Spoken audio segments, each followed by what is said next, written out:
ഒളിച്ചൊക്കെ നമ്മുടെ പുതിയ ക്ലാസ്സിലേക്ക് സ്വാഗതം.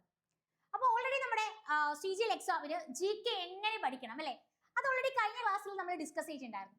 അപ്പോൾ ഈ ക്ലാസ്സിൽ അതിന്റെ ഭാഗമായിട്ട് തന്നെ CGL എക്സാമിന് GKയിൽ നിന്ന് നല്ല മാർക്ക് സ്കോർ ചെയ്യുന്ന രീതിയിൽ അല്ലെങ്കിൽ നല്ല മാർക്ക് വാങ്ങിക്കാൻ പറ്റുന്ന രീതിയിൽ തന്നെയുള്ള ഏറ്റവും ഇമ്പോർട്ടന്റ് ആയിട്ടുള്ള 200 ക്വസ്റ്റ്യൻസും അതുമായിട്ട് റിലേറ്റ് ചെയ്ത ഫാക്റ്റുകളുമായിരിക്കും ഈ ഒരു സീരീസിലൂടെ നമ്മൾ ഡിസ്കസ് ചെയ്യുന്നുണ്ടാവുക. വീണ്ടും ഞാൻ ഒരു കാര്യം പറഞ്ഞോട്ടെ, എക്സാം പോയിന്റ് ഓഫ് വ്യൂ ഈ ഒരു ക്ലാസ് 100% നിങ്ങൾക്ക് എന്തായിരിക്കും, യൂസ്ഫുൾ ആയിരിക്കും. ഓക്കെ, അപ്പൊ ഞാൻ ആദ്യത്തെ ക്വസ്റ്റിലേക്ക് തന്നെ കിടക്കാം. ആദ്യത്തെ ക്വസ്റ്റ്യൻ നമുക്ക് നോക്കാം. ആദ്യത്തെ ക്വസ്റ്റ്യൻ എന്ന് പറയുന്നത് ഇങ്ങനെയാണ്: match each ruler listed in column A with their respective period of reign given in column B. Column എയില് റൂളർ, കോളം ബിയിലാണെങ്കിലോ അതുവരുടെ time period. Match the following ആണ്. 4 റൂളേഴ്സിന്റെ പീരീഡ് നെയിം ഒക്കെ ഇവിടെ ഉണ്ട്. അപ്പൊ ഈ റൂളേഴ്സിനെ എല്ലാം ഓൾറെഡി നിങ്ങൾക്ക് അറിയാവുന്നതുമാണ്. അതായത് നമ്മുടെ കുത്തബുദ്ദീൻ ഐബക്, പൃഥ്വിരാജ് ചൗഹാൻ, അലാവുദ്ദീൻ ഖിൽജി, മുഹമ്മദ് ബിൻ തുഗ്ലക്. അപ്പൊ നിങ്ങളില് അത്യാവശ്യം കുറച്ച് പേർക്കെല്ലാം ഇതിന്റെ ആൻസർ ഇപ്പൊ കിട്ടിയിട്ടുണ്ടാവും. എന്നാൽ അതുമായിട്ട് റിലേറ്റ് ചെയ്ത് അറിഞ്ഞിരിക്കേണ്ട കുറച്ച് ക്വസ്റ്റ്യൻസ് കൂടി ഉണ്ട്. ജസ്റ്റ് അത് ഞാൻ ബേസിക്കലി ഒരു ഐഡിയ തരാം. ഇങ്ങനെ പറഞ്ഞു, ആദ്യത്തെ ആളെന്ന് പറയുന്നത് കുത്തബുദ്ദീൻ ഐബക്. ഈ കുത്തബുദ്ദീൻ ഐബക്കിന്റെ റൂളിംഗ് പീരീഡ് എന്ന് പറയുന്നത് 1206 മുതൽ 1210 വരെയുള്ള ടൈം പീരീഡ്. നമുക്കറിയാം നമ്മുടെ ഡൽഹി സുൽത്താനേറ്റ് അല്ലെ, നമ്മുടെ ഡൽഹി സുൽത്താനേറ്റിന്റെ റൂളിംഗ് പീരീഡ് എപ്പോ മുതൽ എപ്പോ വരെയായിരുന്നു? ഡൽഹി സുൽത്താനേറ്റ് റൂളിംഗ് പീരീഡ് എന്ന് പറയുന്നത് 1206 മുതൽ 1526 വരെയുള്ള ടൈം പീരീഡ്. ഈ ഡൽഹി സുൽത്താനേറ്റ് റൂൾ ചെയ്ത ആദ്യത്തെ ഡൈനാസ്റ്റി ആയിരുന്നു ഏതെന്ന് പറയുന്നത്? സ്ലേവ് ഡൈനാസ്റ്റി എന്ന് പറയുന്നത്. ഈ സ്ലേവ് ഡൈനാസ്റ്റിയിലെ റൂളർ ആണ് ആരെന്ന് പറയുന്നത്? കുത്തബുദ്ദീൻ ഐബക് എന്ന് പറയുന്നത്. എന്നാൽ കുത്തബുദ്ദീൻ ഐബക് ഒരു 4 വർഷക്കാലം, ദാറ്റ് മീൻസ് 1206 മുതൽ 1210 വരെയുള്ള കാലയളവാണ് ആര് റൂൾ ചെയ്തത്? കുത്തബുദ്ദീൻ ഐബക് റൂൾ ചെയ്തത്. 1210 ആവുമ്പോഴത്തേക്ക് പോളോ അല്ലെങ്കിൽ ചൗഗാൻ ഗെയിം കളിച്ചുകൊണ്ടിരിക്കുന്ന സമയത്ത് ആര് മരണപ്പെട്ടു? കുത്തബുദ്ദീൻ ഐബക് മരണപ്പെട്ടു. ഇല്ലേ? ഇതൊക്കെ എപ്പോഴും എക്സാമിന് ചോദിക്കുന്ന ക്വസ്റ്റ്യൻ ആണല്ലേ. അതായത് കുറെ വർഷങ്ങളായിട്ട് എക്സാം ഇങ്ങനെ ചോദിച്ചുകൊണ്ടിരിക്കുന്ന ക്വസ്റ്റ്യൻസ് ആണ്. ഓക്കെ, ഇവിടുന്ന് വീണ്ടും നമുക്ക് അറിയാവുന്ന ഒരു കാര്യമാണ്, ഈ കുത്തബുദ്ദീൻ ഐബക് റൂൾ ചെയ്യുന്ന സമയത്ത് ക്യാപിറ്റൽ എന്ന് പറയുന്നത് ലാഹോർ ആണ്. പിന്നീട് ഇൽത്തുമിഷ് ആണ് ലാഹോറിൽ നിന്ന് ഡൽഹിയിലോട്ട് ക്യാപിറ്റൽ ചേഞ്ച് ചെയ്യുന്നത്. അതുകൊണ്ട് തന്നെ real founder of Delhi sultanate എന്നറിയപ്പെടുന്നത് ആരെയാണ്? ഇൽത്തുമിഷിനെയാണ്. ഈ നമ്മൾ ഈ പറഞ്ഞ കുത്തബുദ്ദീൻ ഐബക് ബിൽഡ് ചെയ്ത മോണുമെന്റ് ആണ് ഏതെന്ന് പറയുന്നത്? കുത്തബ് മിനാർ എന്ന് പറയുന്നത് അല്ലെ. ഈ കുത്തബ് മിനാർ നമുക്കറിയാം എത്ര സ്റ്റോറീസ് ആണ് കുത്തബ് മിനാറിന്റെ? 5 സ്റ്റോറീസ് ആണ്. അപ്പൊ കുത്തബ് മിനാറിന്റെ ആദ്യത്തെ 3 സ്റ്റോറീസും 3 നിലകളും റെഡ് സ്റ്റാൻഡ് സ്റ്റോൺ വെച്ചിട്ടാണ് മേടിയിരിക്കുന്നത്. ലേറ്റസ്റ്റ് ആയിട്ട് ചോദിച്ചൊരു ക്വസ്റ്റ്യൻ കേൾക്കണോ? അതായത് കുത്തബ് മിനാറിന്റെ ബേസ്, ഈ റെഡ് സ്റ്റാൻഡ് സ്റ്റോൺ വെച്ച് മേഡ് ചെയ്ത ഫസ്റ്റ് സ്റ്റോറിയുടെ ബേസ് എത്ര ഡയമീറ്റർ ആണെന്ന് ക്വസ്റ്റ്യൻ വന്നു. കുത്തബ് മിനാറിന്റെ ബേസ് സ്റ്റോറിയുടെ ഡയമീറ്റർ എത്രയാണെന്ന് ക്വസ്റ്റ്യൻ വന്നു. അതിന് ആൻസർ 14.32 മീറ്റർ. ഓക്കെ, ലേറ്റസ്റ്റ് ചോദിച്ചു കണ്ട ക്വസ്റ്റ്യൻ ആണ്, നോട്ട് ചെയ്ത് പഠിച്ചോളുക. കുത്തബ് മിനാറിന്റെ ബേസ് സ്റ്റോറിയുടെ ഡയമീറ്റർ എത്രയാണെന്ന് ക്വസ്റ്റ്യൻ വന്നു. എത്രയാണ്? 14.32 മീറ്റർ ആണ് കേട്ടോ. 14.32 മീറ്റർ ആണ് കുത്തബ് മിനാറിന്റെ ബേസിന്റെ ഡയമീറ്റർ, അല്ലെങ്കിൽ കുത്തബ് മിനാറിന്റെ ബേസ് സ്റ്റോറിയുടെ ഡയമീറ്റർ എന്ന് പറയുന്നത്. ഇതിന് മുന്നേ തന്നെ ക്വസ്റ്റ്യൻ ആയിട്ട് വന്നിട്ടുണ്ട്, കുത്തബ് മിനാറിന്റെ ആർക്കിടെക്ചറൽ സ്റ്റൈൽ എന്താണെന്ന്. കുത്തബ് മിനാറിന്റെ ആർക്കിടെക്ചറൽ സ്റ്റൈൽ എന്താണെന്ന് വെച്ച് കഴിഞ്ഞാൽ അതിന് ആൻസർ ഇൻഡോ ഇസ്ലാമിക് സ്റ്റൈൽ ആണ് കേട്ടോ. കുത്തബ് മിനാറിന്റെ ആർക്കിടെക്ചറൽ സ്റ്റൈൽ എന്താണെന്ന് വെച്ചാൽ അതിന് ആൻസർ ഇൻഡോ ഇസ്ലാമിക് സ്റ്റൈൽ ആണ്. റീസെന്റ് ക്വസ്റ്റ്യൻ ആയിട്ട് വന്നു കുത്തബ് മിനാറിന്റെ ആർക്കിടെക്ചറൽ സ്റ്റൈൽ. അവിടെ കറക്റ്റ് ആൻസർ ആയിട്ട് ഉണ്ടായിരുന്നത് മാംലൂക്ക് സ്റ്റൈൽ എന്നാണ്. നമുക്കറിയാം നമ്മുടെ സ്ലേവ് ഡൈനാസ്റ്റിയെ തന്നെ അറിയപ്പെട്ടിരുന്ന 2 പേരാണ് മാംലൂക്ക് ഡൈനാസ്റ്റി എന്നും ഇൽബാരി ഡൈനാസ്റ്റി എന്നും. സോ അതിൽ നമുക്ക് എന്ത് ചെയ്യാൻ പറ്റും? ഗസ് ചെയ്ത ആൻസറിലോട് എത്താൻ പറ്റും. കുത്തബ് മിനാറിന്റെ ആർക്കിടെക്ചറൽ സ്റ്റൈൽ എന്ത് പറയാം? ഇൻഡോ ഇസ്ലാമിക് സ്റ്റൈൽ എന്ന് പറയാം, അല്ലെങ്കിൽ എങ്ങനെ പറയാം? മാംലൂക്ക് സ്റ്റൈൽ എന്നും പറയാം. കഴിഞ്ഞില്ല, ക്വസ്റ്റ്യൻ ഇങ്ങനെ വന്നു, ഈ ഡൽഹി സുൽത്താനയുടെ ടൈം പീരീഡിലെ അവരുടെ കോർട്ട് ലാംഗ്വേജ് എന്തായിരുന്നു? ഡൽഹി സുൽത്താനയുടെ ടൈം പീരീഡിലെ അവരുടെ കോർട്ട് ലാംഗ്വേജ് എന്ന് പറയുന്നത് പേർഷ്യൻ ആണ് കേട്ടോ. ഡൽഹി സുൽത്താനയുടെ ടൈമിലെ അവരുടെ കോർട്ട് ലാംഗ്വേജ് എന്ന് പറയുന്നത് എന്താണ്? പേർഷ്യൻ ആണ്. ഇങ്ങനെയുള്ള ക്വസ്റ്റ്യൻ വന്നു, ഇവരുടെ ക്യാമ്പ് ലാംഗ്വേജ് ഏതാണ്? അപ്പൊ ഡൽഹി സുൽത്താനേറ്റിലെ കോർട്ട് ലാംഗ്വേജ് ആണ് ഏതെന്ന് പറയുന്നത്? പേർഷ്യൻ എന്ന് പറയുന്നത്. ഇവരുടെ ക്യാമ്പ് ലാംഗ്വേജ് ഏതാണെന്ന് വെച്ച് കഴിഞ്ഞാൽ അതിന് ആൻസർ ഏതാണ്? ഉറുദു ആണ്. ക്യാമ്പ് ലാംഗ്വേജ് ഏതാണ്? ക്യാമ്പ് ലാംഗ്വേജ് എന്ന് പറയുന്നത് ഉറുദു ആണ്. ഓക്കെ, ഇനി ഈ ഡൽഹി സുൽത്താനേറ്റിന്റെ ഒക്കെ ടൈം പീരീഡില് ഇവര് അല്ലെങ്കിൽ സ്ലേവ്സിന്റെ ഒക്കെ ഒരു ഡിപ്പാർട്ട്മെന്റ് ഫോം ചെയ്തിട്ടുണ്ടായിരുന്നു. ഡൽഹി സുൽത്താനയുടെ ടൈം പീരീഡില് ഇവര് സ്ലേവ്സ്, അതായത് അടിമകളുടെ ഒരു ഡിപ്പാർട്ട്മെന്റ്, ഒരു മിലിറ്ററി ഡിപ്പാർട്ട്മെന്റ്, അതിന് ഏത് പേരിലായിരുന്നു പേർഷ്യയിൽ അറിയപ്പെട്ടിരുന്നത്? ബന്ധകൻ എന്നാണ് കേട്ടോ. പേർഷ്യയില് അതിനെ അറിയപ്പെട്ടിരുന്നത് ഏത് പേരിലാണെന്ന് ക്വസ്റ്റ്യൻ വന്നു. ഏതാണ്? ബന്ധകൻ എന്നാണ്. Military department of slaves. എന്താണ് ബന്ധകൻ എന്ന് പറഞ്ഞാ? അതറിയുക. Military department of slaves. സ്ലേവ്സുകളുടെ മിലിറ്ററി ഡിപ്പാർട്ട്മെന്റ്, അടിമകളുടെ മിലിറ്ററി ഡിപ്പാർട്ട്മെന്റ് ആണ് എന്ന് പറയുന്നത് ബന്ധകൻ എന്ന് പറയുന്നത്. ക്വസ്റ്റ്യൻ ഡയറക്ട്ലി ചോദിച്ചു. ഓക്കെ, ഇത് കൂടാതെ വീണ്ടും നമ്മുടെ എക്സാമിന് ക്വസ്റ്റ്യൻ വന്നു. അതായത് നമ്മൾ ഈ വാറിലൊക്കെ പിടിച്ചെടുക്കുന്ന സമ്പത്ത് ഉണ്ടല്ലോ, അതിന് മുകളിൽ കളക്ട് ചെയ്യുന്ന ടാക്സ് ഏതാണെന്ന് ക്വസ്റ്റ്യൻ വന്നു. ഓക്കെ, അതിന് മുകളിൽ കളക്ട് ചെയ്യുന്ന ടാക്സ് ഏതാണെന്ന് ക്വസ്റ്റ്യൻ വന്നു. Tax on the treasure looted in war. വാറില് പിടിച്ചെടുക്കുന്ന സമ്പത്തിന് മുകളിൽ കളക്ട് ചെയ്യുന്ന tax. Okay, tax on the treasure looted in war. അതേതാണെന്ന് വെച്ച് കഴിഞ്ഞാൽ അതിന് ആൻസർ, ആ ടാക്സിന്റെ പേരാണ് കുംസ് എന്നുള്ളത് കേട്ടോ. ആ ടാക്സിന്റെ പേരാണ് കുംസ്. ഓക്കെ, അതായത് നമ്മുടെ 2025 നടന്നിട്ടുള്ള എക്സാമുകൾക്ക് ചോദിച്ചിട്ടുള്ള ഏറ്റവും പുതിയ ക്വസ്റ്റ്യൻസ് ആണ് നമ്മൾ ഡിസ്കസ് ചെയ്തിട്ടുള്ളത്. ഇവയൊക്കെ ഉറപ്പായിട്ടും ഇനി എന്ത് ചെയ്യും? റിപ്പീറ്റ് ചെയ്യും. അപ്പൊ ഞാൻ പറഞ്ഞത് ഇങ്ങനെ, നമ്മൾ വാറിൽ പിടിച്ചെടുക്കുന്ന നമ്മുടെ ട്രഷറിന് മുകളിൽ കളക്ട് ചെയ്യുന്ന ടാക്സ് ആണ് എന്ന് പറയുന്നത് കുംസ്. പിന്നീട് വീണ്ടും ഒരു ക്വസ്റ്റ്യൻ ഇങ്ങനെ കൂടി ചോദിച്ചു കേട്ടോ. അപ്പൊ അത്തരത്തിൽ നമ്മൾ ഈ കളക്ട് ചെയ്യുന്ന ടാക്സ് ആയിട്ടുള്ള കുംസ് എന്ന് പറയുന്നത് നമ്മൾ എത്ര എമൗണ്ട് ആണ് ടാക്സ് ആയിട്ട് കളക്ട് ചെയ്യുന്നത്? അപ്പൊ അങ്ങനെ കൂടി ക്വസ്റ്റ്യൻ വന്നു. അവിടെ അറിയുക, നമ്മൾ ടാക്സ് ആയിട്ട് കളക്ട് ചെയ്യുന്നത് എത്രയാണോ അവരുടെ കയ്യിൽ ആ സമ്പത്തുള്ളത് അതിന്റെ 1/5 ആണ് കേട്ടോ. അവര് ടോട്ടലി ആ വാറിലൂടെ എത്ര സമ്പത്താണോ പിടിച്ചെടുത്തിട്ടുള്ളത് അതിന്റെ 1/5 ആണ് ടാക്സ് ആയിട്ട് പേ ചെയ്യേണ്ടത്. ഇത് എന്ത് ചെയ്തു? എക്സാമിന് ക്വസ്റ്റ്യൻ ആയിട്ട് വന്നു. അപ്പൊ ഇതിൽ ഒരു പോയിന്റ് പോലും സ്കിപ്പ് ചെയ്യരുത്. ഇവിടെ ആകെ നമ്മൾ ഒരാളെ പറ്റി മാത്രമേ പറഞ്ഞുള്ളൂ. പറഞ്ഞ കാര്യങ്ങളെല്ലാം നോട്ട് ചെയ്തോളുക. അതായത് ഐബക്കിനെ പറ്റിയൊക്കെ കുറെ കാര്യങ്ങൾ എപ്പോഴും ചോദിക്കുന്നുണ്ട്. അതിൽ കുറെ കാര്യങ്ങളൊക്കെ നിങ്ങൾക്ക് അറിയാം. ഈ ലാസ്റ്റ് പറഞ്ഞ ഈ ഫാക്റ്റുകളിൽ ഒന്ന് പോലും സ്കിപ്പ് ചെയ്യാതെ എന്ത് ചെയ്തോണം? നോട്ട് ചെയ്തോണം. അപ്പൊ പറഞ്ഞത് ഇങ്ങനെ ഒരു വട്ടം കൂടി പറഞ്ഞുതരാം. കുത്തബുദ്ദീൻ ഐബക്ക് നമുക്കറിയാം, നമ്മുടെ ഡൽഹി സുൽത്താനത്തിന്റെ ടൈം പീരീഡ് എന്ന് പറയുന്നത് 1206 മുതൽ 1526 വരെയുള്ള ടൈം പീരീഡാണ്.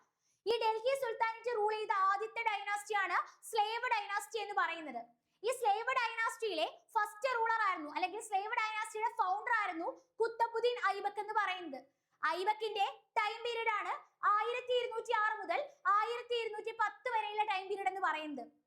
അപ്പൊ 1210 പോളോ അല്ലെങ്കിൽ ചൗഗാൻ ഗെയിം കളിച്ചുകൊണ്ടിരിക്കുമ്പോൾ ഹോഴ്സിന് മുകളിൽ നിന്ന് വീണിട്ടാണ് ആര് മരണപ്പെടുന്നത്? ഐബക്ക് മരണപ്പെടുന്നത്. ഈ ഐബക്ക് ബിൽഡ് ചെയ്ത മോണുമെന്റ് ആണ് കുത്തബ് മിനാർ. ഞാൻ എപ്പോഴും എന്റെ ക്ലാസ്സുകളിൽ പറയാറുണ്ട്, അല്ലെങ്കിൽ എപ്പോഴും എക്സാമിന് ക്വസ്റ്റ്യൻ ആയിട്ട് വരാറുണ്ട്. കുത്തബ് മിനാർ, കൂവത്തുൽ ഇസ്ലാം മോസ്ക്, അദായ് ദിൻക ജോപ്ര, ഇതൊക്കെ ബിൽഡ് ചെയ്യുന്ന ആര് തന്നെയായിരുന്നു? കുത്തബുദ്ദീൻ ഐബക്ക് തന്നെയായിരുന്നു. നമുക്ക് അറിയാവുന്ന കാര്യമാണ്. അപ്പോ ഈ കുത്തബ് മിനാറിന്റെ ബേസ് സ്റ്റോറി, കുത്തബ് മിനാറിന് ടോട്ടൽ 5 സ്റ്റോറീസ്, 5 നിലകളാണുള്ളത്. ഇതിൽ 3 നിലകൾ മേഡ് ചെയ്തിരിക്കുന്നത് റെഡ് സാൻഡ് സ്റ്റോൺ യൂസ് ചെയ്തിട്ടാണ്. അപ്പൊ അതിന്റെ ബേസിന്റെ ഡയമീറ്റർ എത്രയാണെന്ന് ചോദിച്ചു. എത്രയാണെന്ന് ചോദിച്ചാൽ അതിന്റെ ആൻസർ 14.32 മീറ്റർ ആണ്. ബേസിന്റെ ഡയമീറ്റർ എത്രയാണ്? 14.32 metre.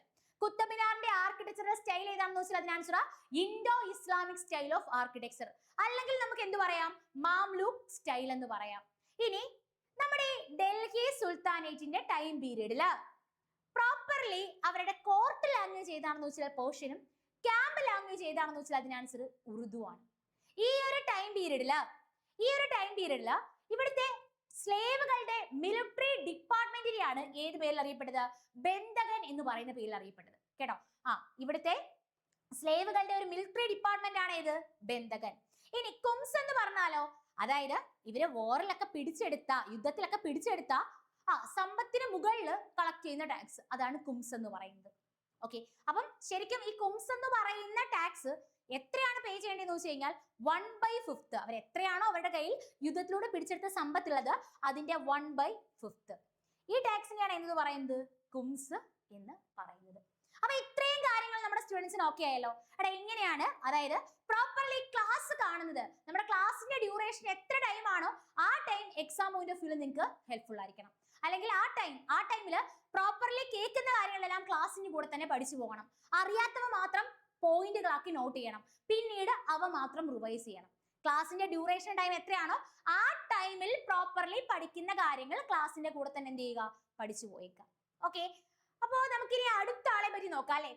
Prithviraj Chauhan. Prithviraj ചൗഹാന്റെ ruling period എന്ന് പറയുന്നത് 1175 to 1192 അല്ലെ. 1192 എന്ന് കേൾക്കുമ്പോഴേ നമുക്കറിയാം പൃഥ്വിരാജ് ചൗഹാൻ അല്ലെങ്കിൽ പൃഥ്വിരാജ് ചൗഹാൻ തേർഡ് എന്ന് തന്നെ പഠിച്ചു കേട്ടോ. അതായത് നമുക്കറിയാം പൃഥ്വിരാജ് ചൗഹാനും മുഹമ്മദ് ഗോറിയും തമ്മിൽ 2 യുദ്ധങ്ങൾ നടക്കുന്നുണ്ട് അല്ലെ. 1191 ഫസ്റ്റ് ബാറ്റിൽ ഓഫ് തറൈനും 1192 സെക്കൻഡ് ബാറ്റിൽ ഓഫ് തറൈനും. ഈ 2 യുദ്ധങ്ങളും ആരൊക്കെ തമ്മിലാ? നമ്മുടെ മുഹമ്മദ് ഗോറിയും പൃഥ്വിരാജ് ചൗഹാനും തമ്മിലാ. 2 യുദ്ധങ്ങളും ആരൊക്കെ തമ്മിലാ? പൃഥ്വിരാജ് ചൗഹാൻ തേർഡും മുഹമ്മദ് ഗോറിയും തമ്മിലാ.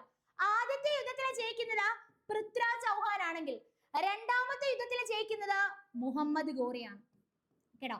രണ്ടാമത്തെ യുദ്ധത്തിൽ ജയിക്കുന്നത് ആരാണ്? മുഹമ്മദ് ഗോറിയാണ്. ഓക്കെ, അപ്പൊ ആദ്യത്തെ യുദ്ധം ആരൊക്കെ തമ്മിലാ? 2 യുദ്ധങ്ങളും ആരൊക്കെ തമ്മിലാ? അതായത് നമ്മുടെ ഫസ്റ്റ് ബാറ്റിൽ ഓഫ് തറൈൻ കേട്ടോ. ഏതാണ്? നമ്മുടെ first battle of Tarain. First battle of തറൈനും സെക്കൻഡ് ബാറ്റിൽ ഓഫ് തറൈനും 1191 1192 2 മാർക്ക് തമ്മിലാ? പൃഥ്വിരാജ് ചൗഹാനും മുഹമ്മദ് ഗോറിയും തമ്മിലാ. ആദ്യത്തേതില് പൃഥ്വിരാജ് ചൗഹാൻ വിൻ ചെയ്യുന്നു, രണ്ടാമത്തെ യുദ്ധത്തിൽ വിൻ ചെയ്യുന്നത് മുഹമ്മദ് ഗോറിയുമാണ്. അങ്ങനെ സെക്കൻഡ് ബാറ്റിൽ ഓഫ് തറൈൻ ആണ് ശരിക്കും ഇന്ത്യയില് മുസ്ലിം വംശത്തിന് അല്ലെങ്കിൽ മുസ്ലിം സാമ്രാജ്യത്തിന് ഫൗണ്ടേഷൻ അടിത്തറ പാകുന്നത്. Battle that led the foundation of Muslim rule in India. ഏതാണ്? സെക്കൻഡ് ബാറ്റിൽ ഓഫ് തറൈൻ ആണ് 1192. അപ്പൊ പൃഥ്വിരാജ് ചൗഹാന്റെ ടൈം പീരീഡ് 1175 to 1192. അപ്പൊ അത്രയും കാര്യങ്ങൾ പ്രോപ്പർലി ഓർക്കാലോ. ഇനി നമുക്ക് അടുത്ത ആളെ പറ്റി നോക്കാം. ഓക്കെ, ഇപ്പൊ 2 പേരെ പറ്റി മനസ്സിലായി. പൃഥ്വിരാജ് ചൗഹാനും കുത്തബുദ്ദീൻ ഐബക്കും. അടുത്തത് അലാവുദ്ദീൻ ഖിൽജി അല്ലെ. പേരൊക്കെ നല്ല ഫെമിലറൈസ് ആ, അലാവുദ്ദീൻ ഖിൽജി. പക്ഷെ ഖിൽജി ഡൈനാസ്റ്റിയുടെ ഫൗണ്ടർ ആരാണ്? ജലാലുദ്ദീൻ ഖിൽജിയാണ്. ജലാലുദ്ദീൻ ഖിൽജിയെ റീപ്ലേസ് ചെയ്തിട്ടാണ് അദ്ദേഹത്തിന്റെ സണ്ണിലോ ആയിട്ടുള്ള അലാവുദ്ദീൻ ഖിൽജി അധികാരത്തിലേക്ക് വരുന്നത്. നമുക്കറിയാം നമ്മുടെ സൗത്ത് ഇന്ത്യ വരെ അറ്റാക്ക് ചെയ്ത റൂളർ ആണ് ആരെന്ന് പറയുന്നത്? അലാവുദ്ദീൻ ഖിൽജി എന്ന് പറയുന്നത്. മാർക്കറ്റ് റീഫോംസുകളിൽ വളരെയധികം പ്രൊഫഷണൽ ആയിട്ടുള്ള ആളായിരുന്നു ആരെന്ന് പറയാം? അലാവുദ്ദീൻ ഖിൽജി കേട്ടോ. അപ്പം സൗത്ത് ഇന്ത്യ വരെ അറ്റാക്ക് ചെയ്ത റൂളർ ആണ് ആരെന്ന് പറയുന്നത്? അലാവുദ്ദീൻ ഖിൽജി എന്ന് പറയുന്നത്. മാർക്കറ്റ് റീഫോംസുകളില്, മാർക്കറ്റ് പരിഷ്കാരങ്ങളില്, മാർക്കറ്റ് റീഫോംസുകളില് വളരെയധികം ഇൻട്രസ്റ്റ് ആയിട്ടുള്ള ആളായിരുന്നു ആരെന്ന് പറയുന്നത്? അലാവുദ്ദീൻ ഖിൽജി എന്ന് പറയുന്നത്. ആദ്യത്തെ പോയിന്റ് ഞാൻ പറഞ്ഞില്ലേ, ഇങ്ങ് സൗത്ത് ഇന്ത്യ വരെ അറ്റാക്ക് ചെയ്തു എന്ന് പറഞ്ഞല്ലോ. ഇത് കൂടാതെ മധ്യപ്രദേശിലെ തന്നെ മൽവ എന്ന് പറയുന്ന പ്ലേസ് എന്ത് ചെയ്തിട്ടുണ്ട്? ക്യാപ്ചർ ചെയ്തിട്ടുണ്ട്. എന്നാണെന്ന് വർഷം ഉൾപ്പെടെ ക്വസ്റ്റ്യൻ ആയിട്ട് വന്നു 1305. അപ്പൊ 1305 അലാവുദ്ദീൻ ഖിൽജി നമ്മുടെ 1305 അലാവുദ്ദീൻ ഖിൽജി മൽവ എന്ത് ചെയ്യുന്നു? ക്യാപ്ചർ ചെയ്യുന്നു. ഇത് കൂടാതെ തന്നെ നമ്മുടെ മധ്യപ്രദേശിലെ ബിൽസ അല്ലെങ്കിൽ വിദിഷ കേട്ടോ. ബിൽസ അല്ലെങ്കിൽ വിദിഷ ഇത് ഈ പ്ലേസും ആര് ക്യാപ്ചർ ചെയ്തിട്ടുണ്ട്? അലാവുദ്ദീൻ ഖിൽജി ക്യാപ്ചർ ചെയ്തിട്ടുണ്ട്. മധ്യപ്രദേശിലെ ബിൽസ അല്ലെങ്കിൽ വിദിഷ എന്ന് പറയുന്ന പ്ലേസും ആര് ക്യാപ്ചർ ചെയ്തിട്ടുണ്ട്? അലാവുദ്ദീൻ ഖിൽജി ക്യാപ്ചർ ചെയ്തിട്ടുണ്ട്. മാർക്കറ്റ് റീഫോംസുകൾക്ക് അല്ലെങ്കിൽ മാർക്കറ്റ് റീഫോംസ് ഇൻട്രൊഡ്യൂസ് ചെയ്യുന്നതില് വളരെയധികം എഫിഷ്യന്റ് ആയിട്ടുള്ള ആളായിരുന്നു ആരെന്ന് പറയുന്നത്? അലാവുദ്ദീൻ ഖിൽജി എന്ന് പറയുന്നത്. അലാവുദ്ദീൻ ഖിൽജിയുടെ ടൈമിൽ തന്നെ ഇൻട്രൊഡ്യൂസ് ചെയ്ത 2 സിസ്റ്റങ്ങളാണ് ഏതൊക്കെ? ദഗ്ഗും അതുപോലെ തന്നെ ചെഹ്റ എന്ന് പറയുന്നത്. ദഗ്ഗും അതുപോലെ തന്നെ ചെഹ്റ. ദഗ് എന്ന് പറയുന്നത് ഹോഴ്സ് ബ്രാൻഡിങ്ങും ചെഹ്റ എന്ന് പറയുന്നത് ID കാർഡ് ഫോർ സോൾജിയേഴ്സ്. ദഗ് എന്ന് പറയുന്നത് ഹോഴ്സ് ബ്രാൻഡിങ്ങും ചെഹ്റ എന്ന് പറയുന്നത് ID കാർഡ് ഫോർ സോൾജിയേഴ്സും ആണ്. ഓക്കെ, ഇനി അപ്പൊ അലാവുദ്ദീൻ ഖിൽജിയെ പറ്റി ഏറ്റവും ഇമ്പോർട്ടന്റ് ആയിട്ട് അറിഞ്ഞിരിക്കുന്ന കാര്യങ്ങൾ എന്ത് ചെയ്തു? നമ്മൾ പറഞ്ഞു. അലാവുദ്ദീൻ ഖിൽജിയുടെ ടൈം പീരീഡ് നമുക്ക് നോക്കാം. 1296 മുതൽ 1306 വരെയുള്ള അല്ലെങ്കിൽ 1296 മുതൽ 1316 വരെയുള്ള ടൈം പീരീഡ് ആണ് ആരുടെ എന്ന് പറയുന്നത്? അലാവുദ്ദീൻ ഖിൽജിയുടെ ടൈം പീരീഡ് എന്ന് പറയുന്നത്. അടുത്ത കൊടുത്തിട്ടുള്ളത് ആരാ? മുഹമ്മദ് ബിൻ തുഗ്ലക് അല്ലെ. മുഹമ്മദ് ബിൻ തുഗ്ലക്കിന്റെ ടൈം പീരീഡും ഇവിടെ കറക്റ്റ് ആണ്. 1324 മുതൽ 1351 വരെയുള്ള ടൈം പീരീഡ് തന്നെയാണ് ആരുടേത്? മുഹമ്മദ് ബിൻ തുഗ്ലക്. തുഗ്ലക് എന്ന് കേട്ടപ്പോഴേ മനസ്സിലായി തുഗ്ലക് ഡൈനാസ്റ്റി അല്ലേ? പക്ഷെ തുഗ്ലക് ഡൈനാസ്റ്റിയുടെ ഫൗണ്ടർ ആരാണെന്ന് വെച്ച് കഴിഞ്ഞാൽ അത് ആരാണ്? ഗിയാസുദ്ദീൻ തുഗ്ലക് ആണ് കേട്ടോ. തുഗ്ലക് ഡൈനാസ്റ്റിയുടെ ഫൗണ്ടർ ആരാണ്? ഗിയാസുദ്ദീൻ തുഗ്ലക്. തൊട്ട് മുന്നേ ഞാൻ നിങ്ങൾക്ക് പറഞ്ഞു തന്നില്ലേ അലാവുദ്ദീൻ ഖിൽജിയെ പറ്റി. ഈ അലാവുദ്ദീൻ ഖിൽജിയുടെ ഗവർണർ ആയിരുന്നു ആരെന്ന് പറയുന്നത്? ഗിയാസുദ്ദീൻ തുഗ്ലക് എന്ന് പറയുന്നത് കേട്ടോ. അലാവുദ്ദീൻ ഖിൽജിയുടെ ഗവർണർ ആയിരുന്നു ആരെന്ന് പറയുന്നത്? ഗിയാസുദ്ദീൻ തുഗ്ലക് എന്ന് പറയുന്നത്.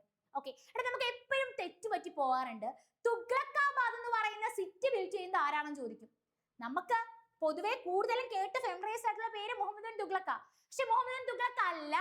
തുഗ്ലക്കാബാദ് എന്ന് പറയുന്ന സിറ്റി കേട്ടോ, കേട്ട് പഠിച്ചോണം. തുഗ്ലക്കാബാദ് എന്ന് പറയുന്ന സിറ്റി ബിൽഡ് ചെയ്യുന്ന ആരാണ്? ഗിയാസുദ്ദീൻ തുഗ്ലക്. ഒരു കാര്യം കൂടി പറഞ്ഞോട്ടെ, അഡീഷണലി ഞാൻ പറയുന്ന ഓരോ ഫാക്ടുകളും റീസെന്റ് തന്നെ എക്സാമുകളിൽ ചോദിച്ചിട്ടുള്ള ഫാക്ടുകളാണ്. സോ നിങ്ങൾ പഠിക്കുമ്പോൾ ഒരു പോയിന്റ് പോലും എന്ത് ചെയ്യരുത്? സ്കിപ്പ് ചെയ്യരുത്. അറിയാവുന്നതാണെങ്കിൽ നോട്ട് ചെയ്യേണ്ട, അറിയാത്ത ഫാക്ടുകൾ എന്ത് ചെയ്തോളുക? ഉറപ്പായിട്ടും നോട്ട് ചെയ്തോളുക. അപ്പൊ ഗിയാസുദ്ദീൻ തുഗ്ലക് ആണ് തുഗ്ലക്കാബാദ് എന്ന് പറയുന്ന സിറ്റി എന്ത് ചെയ്യുന്നത്? ഫൗണ്ട് ചെയ്യുന്നത്. അതിനുശേഷം ആര് അധികാരത്തിലേക്ക് വരുന്നു? മുഹമ്മദ് ബിൻ തുഗ്ലക് അധികാരത്തിലേക്ക് വരുന്നു. നമുക്കറിയാം ഈ തുഗ്ലക് ഡൈനാസ്റ്റിയിൽ തന്നെ ഏറ്റവും എഡ്യൂക്കേറ്റഡ് ആയിട്ടുള്ള കിങ് ആരെന്ന് പറയുന്നത്, അല്ലെങ്കിൽ ഏറ്റവും എഡ്യൂക്കേറ്റഡ് ആയിട്ടുള്ള റൂളർ ആരെന്ന് പറയുന്നത്? മുഹമ്മദ് ബിൻ തുഗ്ലക് എന്ന് പറയുന്നത്. ഫിലോസഫിയിൽ വളരെയധികം പ്രൊഫഷണൽ ആയിട്ടുള്ള ആൾ കൂടിയായിരുന്നു ആര്? മുഹമ്മദ് ബിൻ തുഗ്ലക്. പക്ഷെ താൻ ഇൻട്രൊഡ്യൂസ് ചെയ്ത പല കാര്യങ്ങളും എന്തായി പോയി? ഫ്ലോപ്പ് ആയി പോവുകയാണ് ഉണ്ടാവുന്നത്. സിമ്പിൾ ആയിട്ട് പറഞ്ഞാൽ ക്യാപിറ്റൽ കംപ്ലീറ്റ്ലി ഡൽഹിയിൽ നിന്ന് ദേവഗിരിയിലോട്ട് ചേഞ്ച് ചെയ്യുന്നു. മാത്രമല്ല ടോക്കൺ കറൻസി സിസ്റ്റം ഇൻട്രൊഡ്യൂസ് ചെയ്യുന്നു. ഈ ടോക്കൺ കറൻസി സിസ്റ്റം എന്ന് പറയുമ്പോൾ സിൽവർ കോയിൻസിനെ റീപ്ലേസ് ചെയ്തിട്ട് കോപ്പർ കോയിൻസ് ആക്കി മാറ്റുന്നു. ഈ ടോക്കൺ കറൻസി സിസ്റ്റം മാതൃകയായി എടുത്തിട്ടുള്ളത് ഏത് രാജ്യത്തിൽ നിന്നാണെന്ന് ക്വസ്റ്റ്യൻ വന്നിട്ടുണ്ട്? ചൈനയിൽ നിന്നാണ്. ഓക്കെ, അപ്പൊ അത്തരത്തിൽ മുഹമ്മദ് ബിൻ തുഗ്ലക് എടുത്ത തീരുമാനങ്ങളൊക്കെ എന്ത് ചെയ്തു? കുറേയധികം ഫ്ലോപ്പ് ആയി പോവുകയാണ് ഉണ്ടാവുന്നത്.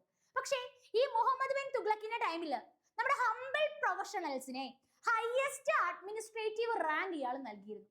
നമ്മുടെ എക്സാമിന് റീസെന്റ് ചോദിച്ചത് ഞാൻ ഈ പറഞ്ഞ പോയിന്റ്സ് ആണ്.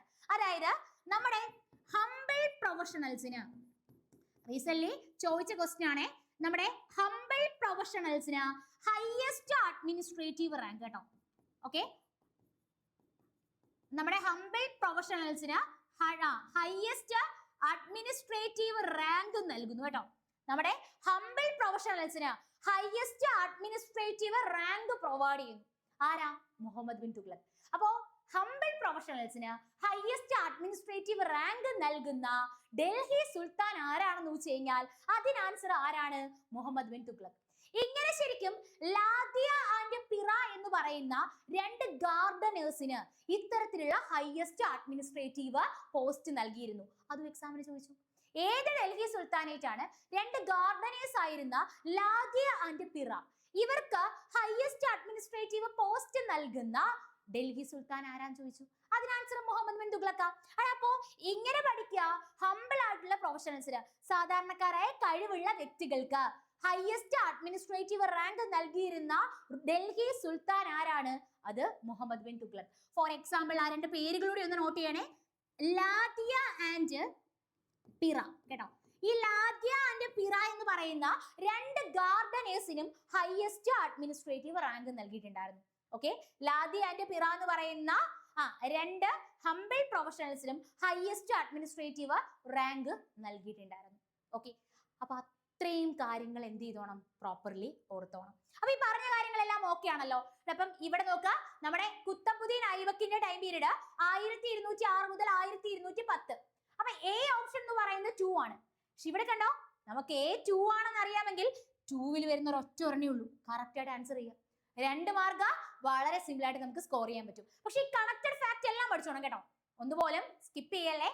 നമ്മുടെ പൃഥ്വിരാജ് ചൗഹാൻ 1175 മുതൽ 1192. ഞാൻ ഒരു കാര്യം പറഞ്ഞോട്ടെ, നിങ്ങൾ പല ടെക്സ്റ്റ് ബുക്കുകൾ നോക്കുന്ന സമയത്ത് വർഷങ്ങളിൽ ചില വേരിയേഷൻസ് ഉണ്ടാവും കേട്ടോ. ചില വേരിയേഷൻസ് വർഷങ്ങളിൽ ഉണ്ടാവും. പക്ഷെ അത് നിങ്ങൾ കാര്യമാക്കണ്ട. അപ്രോക്സിമേറ്റ്ലി ആ ഒരു ടൈം പീരീഡ് പഠിക്കുക, അത് വെച്ച് എന്ത് ചെയ്യാൻ പറ്റും? ആൻസർ ചെയ്യാനായിട്ട് പറ്റും. ദെൻ അലാവുദ്ദീൻ ഖിൽജി 1296 മുതൽ 1316. മുഹമ്മദ് ബിൻ തുഗ്ലക് ആണെങ്കിൽ 1324 മുതൽ 1351 വരെയുള്ള ടൈം പീരീഡ് ആണ്. ഓക്കെ, ഒരു ക്വസ്റ്റ്യനെ എടുത്തുള്ളെങ്കിലും നമ്മൾ എത്രത്തോളം ഫാക്ടുകൾ പഠിച്ചു അല്ലേ? അതെല്ലാം എന്ത് ചെയ്തോളുക, നോട്ട് ചെയ്തോളുക. എല്ലാം റീസെന്റ് ചോദിച്ച എക്സാമിന് ചോദിച്ച ഓരോരോ ക്വസ്റ്റ്യൻസ് ആണ്. അപ്പൊ നമുക്ക് നെക്സ്റ്റ് ക്വസ്റ്റ്യനിലേക്ക് പോവാം. ഇവിടെ നമ്മുടെ നെക്സ്റ്റ് ക്വസ്റ്റ്യൻ എന്ന് പറയുന്നത് ഇങ്ങനെയാണ്. Proclamation of national emergency must be approved by each house within how many times, അല്ലെ how many months, how many times അല്ല, ഹൗ മെനി മന്ത്സ്. അതായത് നാഷണൽ എമർജൻസി പ്രൊക്ലെയിം ചെയ്ത് കഴിഞ്ഞാൽ നമ്മുടെ രാജ്യസഭയും ലോകസഭയൊക്കെ നാഷണൽ എമർജൻസി ഡിക്ലെയർ ചെയ്ത് കഴിഞ്ഞാൽ നമ്മുടെ രാജ്യസഭയും ലോകസഭയൊക്കെ ഇത് ശരിക്കും എത്ര മാസത്തിനുള്ളിൽ അപ്രൂവ് ചെയ്യണം? അങ്ങനെയാണ് ക്വസ്റ്റ്യൻ. ഹൗ മെനി മന്ത്സ്, എത്ര മാസത്തിനുള്ളിൽ അപ്രൂവ് ചെയ്യണം? അങ്ങനെ ചോദിച്ചാൽ അതിന് ആൻസർ 1 month ആണ്. കേട്ടോ, എത്ര മാസത്തിനുള്ളിൽ അപ്രൂവ് ചെയ്യണം? 1 മാസത്തിനുള്ളിൽ അപ്രൂവ് ചെയ്യണം. അവിടെ നമ്മുടെ നാഷണൽ എമർജൻസിയെ പറ്റി പറയുന്ന ആർട്ടിക്കിൾ ഏതാണ്? അത് ആർട്ടിക്കിൾ 352 ആണ്. കേട്ടോ, നാഷണൽ എമർജൻസിയെ പറ്റി പറയുന്ന ആർട്ടിക്കിൾ എത്രയാണെന്ന് വെച്ചാൽ അതിന് ആൻസർ എത്രയാണ്? ആർട്ടിക്കിൾ 352 ആണ്. നമ്മുടെ എക്സ്റ്റേണൽ അഗ്രഷന്റെ സമയത്ത്, വാറിന്റെ സമയത്ത്, ഇന്റേണൽ ഡിസ്റ്റർബൻസ് ഉണ്ടാകുന്ന സമയത്ത് ഈ ടൈം പീരീഡിലാണ് നാഷണൽ എമർജൻസി ഡിക്ലെയർ ചെയ്യുന്നത്. ഇന്ത്യയിൽ ഇതുവരെ എത്ര തവണ നാഷണൽ എമർജൻസി ഡിക്ലെയർ ചെയ്തെന്ന് വെച്ച് കഴിഞ്ഞാൽ അതും അറിയണം, 3 times ആണ്. കേട്ടോ, ഇന്ത്യയിൽ ഇതുവരെ നാഷണൽ എമർജൻസി ഡിക്ലെയർ ചെയ്തിട്ടുള്ള എത്ര ടൈംസ് ആണ്? 3 times. അപ്പൊ 3 times പഠിക്കുമ്പോൾ ഡെഫിനറ്റ്ലി അത് ഏതൊക്കെ ടൈം ആണെന്ന് അറിയണം. അത് 1962-ലും 1971-ലും 1975-ലുമാണ്. 1962-ല് നമ്മുടെ നാഷണൽ എമർജൻസി ഡിക്ലെയർ ചെയ്യാൻ റീസൺ എന്ന് പറയുന്നത് ഇന്ത്യ ചൈന വാർ ആണ്. കേട്ടോ, എന്താണ്? ഇന്ത്യ ചൈന വാർ ആണ്. 1971-ല് നാഷണൽ എമർജൻസി ഡിക്ലെയർ ചെയ്യാനുള്ള കാര്യം എന്ന് പറയുന്നത് ഇന്ത്യ പാക് വാർ ആണ്. ഇതാണ് ഇന്ത്യ പാക് വാർ. 1975-ല് നാഷണൽ എമർജൻസി ഡിക്ലെയർ ചെയ്യാനുള്ള കാരണം എന്ന് പറയുന്നത് നമ്മുടെ ഇന്റേണൽ ഡിസ്റ്റർബൻസ് ആണ്. കേട്ടോ, ഏതാണ്? നമ്മുടെ ഇന്റേണൽ ഡിസ്റ്റർബൻസ്. ഓക്കെ, അപ്പൊ ഇതെല്ലാം ഒന്ന് നോട്ട് ചെയ്തോണേ. ഇത്ര മാത്രമേ പറഞ്ഞുള്ളൂ നാഷണൽ എമർജൻസി. നിങ്ങൾക്ക് എല്ലാവർക്കും അറിയാവുന്ന ഒരു ക്വസ്റ്റ്യൻ ആണ്. ആർട്ടിക്കിൾ ഏതാണ്? ആർട്ടിക്കിൾ 352 ആണ്. അപ്പൊ നാഷണൽ എമർജൻസി ശരിക്കും പ്രൊക്ലെയിം ചെയ്ത് കഴിഞ്ഞാൽ നമ്മുടെ രാജ്യസഭയും ലോകസഭയും അത് എത്ര മാസത്തിനുള്ളിൽ അപ്രൂവ് ചെയ്യണം എന്ന് വെച്ച് കഴിഞ്ഞാൽ 1 മാസത്തിനുള്ളിൽ അപ്രൂവ് ചെയ്യണം. നാഷണൽ എമർജൻസി എന്ന് പറയുമ്പോൾ നമ്മുടെ എക്സ്റ്റേണൽ അഗ്രഷൻ, വാർ, അതുപോലെ തന്നെ നമ്മുടെ ഇന്റേണൽ ഡിസ്റ്റർബൻസ്. അപ്പൊ ഈ ഒരു ടൈം പീരീഡിൽ ഇന്റേണൽ ഡിസ്റ്റർബൻസ് ആംഡ് റിബലിയൻ എന്ന ടൈം കൊണ്ടാണ് ഡിനോട്ട് ചെയ്യുന്നത്. അപ്പൊ ഈ ഒരു ടൈം പീരീഡിലാണ് നമ്മൾ എന്ത് ചെയ്യുന്നത്? നമ്മുടെ നാഷണൽ എമർജൻസി ഡിക്ലെയർ ചെയ്യുന്നത്. അപ്പൊ 1962-ലാണെങ്കിൽ 1962-ൽ ഓർത്തോളുക നമ്മുടെ ഇന്ത്യ ചൈന വാർ അല്ലെ. അതുപോലെ തന്നെ 1971-ല് ഇന്ത്യ പാക് വാർ. 1975-ല് ഇന്റേണൽ എമർജൻസി ഓർത്താൽ മതി. Internal emergency. കേട്ടോ, അങ്ങനെ പഠിച്ചോ, ഇന്റേണൽ എമർജൻസി. അതുപോലെ തന്നെ നമ്മുടെ സ്റ്റേറ്റ് എമർജൻസി അല്ലേ. ഇതാണ് സ്റ്റേറ്റ് എമർജൻസി. അവിടെ നമുക്കറിയാം സ്റ്റേറ്റ് എമർജൻസിയെ പറ്റി പറയുന്ന ആർട്ടിക്കിൾ ഏതാണ്? സ്റ്റേറ്റ് എമർജൻസിയെ പറ്റി പറയുന്ന ആർട്ടിക്കിൾ ആണ് ആർട്ടിക്കിൾ 356. കേട്ടോ, സ്റ്റേറ്റ് എമർജൻസിയെ പറ്റി പറയുന്ന ആർട്ടിക്കിൾ എത്രയാണെന്ന് വെച്ചാൽ ആർട്ടിക്കിൾ 356 ആണ്. സ്റ്റേറ്റ് എമർജൻസി ഡിക്ലെയർ ചെയ്തിട്ടുണ്ടെങ്കിൽ രാജ്യസഭയും ലോകസഭയും എത്ര മാസത്തിനുള്ളിൽ അത് അപ്രൂവ് ചെയ്യണം എന്ന് വെച്ച് കഴിഞ്ഞാൽ അതിന് ആൻസർ 2 months. 2 മാസത്തിനുള്ളിൽ എന്ത് ചെയ്യണം? അപ്രൂവ് ചെയ്യണം.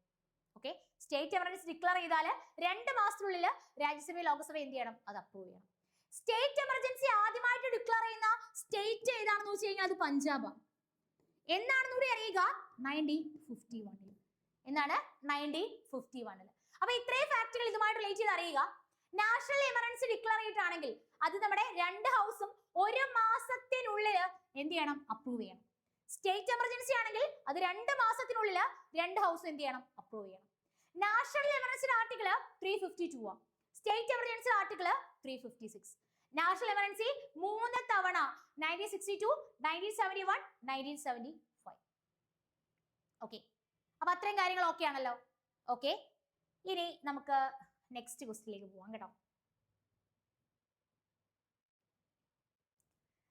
നെക്സ്റ്റ് ക്വസ്റ്റ്യൻ എന്ന് പറയുന്നത് ഇങ്ങനെയാണ്. കേട്ടോ, നമ്മുടെ ഓരോ ഫോക്ക് ഡാൻസുകളും അവയുടെ പ്രധാനപ്പെട്ട തീമുകളും അല്ലെങ്കിൽ അവയ്ക്ക് പിന്നിലുള്ള സോങ്ങിന്റെ തീമുകളും തമ്മിൽ എന്ത് ചെയ്യുക? പ്രോപ്പർലി കറക്റ്റ് ആയിട്ട് മാച്ച് ചെയ്യുക. അങ്ങനെയാണ് ക്വസ്റ്റ്യൻ. കേട്ടോ, അപ്പൊ ഇതിൽ നമുക്ക് നോക്കാം. ഇതില് ഡാൻസ് ഫോംസ് ഒക്കെ എപ്പോഴും ഞാൻ നിങ്ങൾക്ക് നമ്മുടെ സ്ട്രാറ്റജിയുടെ ഒക്കെ ക്ലാസ്സുകളിൽ പറഞ്ഞു തന്നിട്ടുള്ളത് തന്നെയാണ്. അപ്പൊ നമുക്ക് ഇവിടെ നോക്കാം.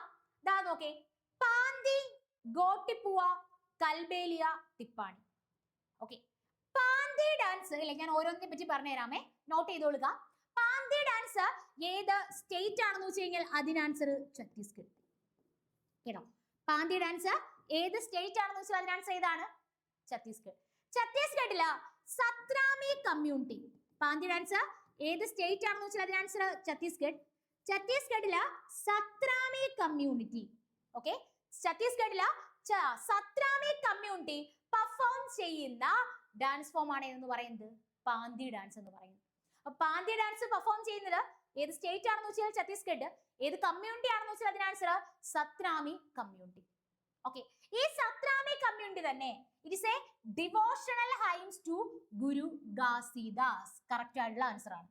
ഓക്കെ, അതായത് ഗുരു ഘാസിദാസ് എന്ന് പറയുന്നത് അവിടുത്തെ ശരിക്കും പ്രധാനപ്പെട്ട മതസാമൂഹ്യ നവോത്ഥാന നേതാവാണ്. ഈ മതസാമൂഹ്യ നവോത്ഥാന നേതാവിനുള്ള ഓണർ പ്രകാരമുള്ള ഡാൻസ് ഫോം കൂടിയാണ് ഏതെന്ന് പറയുന്നത് നമ്മുടെ പാന്തി ഡാൻസ് എന്ന് പറയുന്നത്. ഓക്കെ, അപ്പോ പാന്തി ഡാൻസ് ഏത് സ്റ്റേറ്റ് ആണെന്ന് വെച്ചാൽ അതിന് ആൻസർ ഛത്തീസ്ഗഡ്. അപ്പൊ ഛത്തീസ്ഗഡില് ഏത് കമ്മ്യൂണിറ്റിയാണ് ഈ ഒരു ഡാൻസ് പെർഫോം ചെയ്യുന്നത് വെച്ചാൽ അതിന് ആൻസർ സത്രാമി കമ്മ്യൂണിറ്റി. ഈ ഛത്തീസ്ഗഡിൽ തന്നെ നമുക്കറിയാം പാരറ്റിനെ പോലെ, കേട്ടോ, ഈ രണ്ട് രീതിയിൽ പറയാണ്ട് സുവ അല്ലെങ്കിൽ സുവ ഡാൻസ്. ഓക്കെ, അപ്പൊ ഛത്തീസ്ഗഡിൽ തന്നെ പാരറ്റിനെ പോലെ ഡാൻസ് ചെയ്യുന്ന ഡാൻസ് ഫോം ആണ് ഏതെന്ന് പറയുന്നത് നമ്മുടെ സുവ ഡാൻസ് എന്ന് പറയുന്നത്. ഛത്തീസ്ഗഡിൽ തന്നെ പാരറ്റിനെ പോലെ ഡാൻസ് ചെയ്യുന്ന ഡാൻസ് ഫോം ആണ് ഏതെന്ന് പറയുന്നത് സുവ ഡാൻസ് എന്ന് പറയുന്നത്. ഇവിടുത്തെ തന്നെ ബൈസൺ ഗോർമാരിയ ട്രൈബ്. കേട്ടോ, ഇവിടുത്തെ തന്നെ ഏതാണ്? Bison Gormaria tribe. ഛത്തീസ്ഗഡിലെ തന്നെ ബൈസൺ ഗോർമാരിയ ട്രൈബ്. ഛത്തീസ്ഗഡിലെ തന്നെ ബൈസൺ ഗോർമാരിയ ട്രൈബ് ഇവര് പെർഫോം ചെയ്യുന്ന ഡാൻസ് ഫോം ആണ് ഏതെന്ന് പറയുന്നത് ഗൗർമറിയ എന്ന് പറയുന്നത്. കേട്ടോ, അപ്പൊ ഗൗർമറിയ എന്ന് പറയുന്ന ഡാൻസ് ഫോം അല്ലെങ്കിൽ ഗൗർമാരിയ എന്ന് പറയുന്ന ഡാൻസ് ഫോം എവിടെയാണെന്ന് വെച്ചാൽ അതിന് ആൻസർ എവിടെയാണ്? ഛത്തീസ്ഗഡ്. കേട്ടോ, ഗൗർമറിയ എന്ന് പറയുന്ന ഡാൻസ് ഫോം എവിടെയാണ്? ഛത്തീസ്ഗഡിൽ. ഛത്തീസ്ഗഡില് ബൈസൺ ഗൗർമാരിയ ട്രൈബ്. കേട്ടോ, അല്ലെങ്കിൽ ബൈസൺ ഹോൺമാരിയ ട്രൈബ് എന്ന് പഠിച്ചോ. കേട്ടോ, ഇങ്ങനെ പഠിച്ചോ. ഛത്തീസ്ഗഡിലെ തന്നെ ബൈസൺ ഹോൺമാരിയ ട്രൈബ് പെർഫോം ചെയ്യുന്ന ഡാൻസ് ഫോം ആണ് എന്ന് പറയുന്നത് ഗൗർമാരിയ ഡാൻസ് ഫോം എന്ന് പറയുന്നത്. ഇത് കൂടാതെ എക്സാമിന് വീണ്ടും ക്വസ്റ്റ്യൻ ആയിട്ട് വന്നിട്ടുണ്ട് സെയില ഡാൻസ് എവിടെയാണെന്ന് വെച്ചാൽ അതിന് ആൻസർ ഛത്തീസ്ഗഡ് ആണ്. വീണ്ടും ക്വസ്റ്റ്യൻ വന്നു റൗട്ടനാച്ച എന്ന് പറയുന്ന ഡാൻസ് ഫോം എവിടെയാണ്? ഛത്തീസ്ഗഡില്. കേട്ടോ, സെയില ഡാൻസ് എവിടെയാണെന്ന് വെച്ചാൽ അതിന് ആൻസർ ഛത്തീസ്ഗഡില്. റൗട്ടനാച്ച എന്ന് പറയുന്ന ഡാൻസ് ഫോം എവിടെയാണെന്ന് വെച്ചാൽ അതിന് ആൻസർ എവിടെയാ? ഛത്തീസ്ഗഡ്.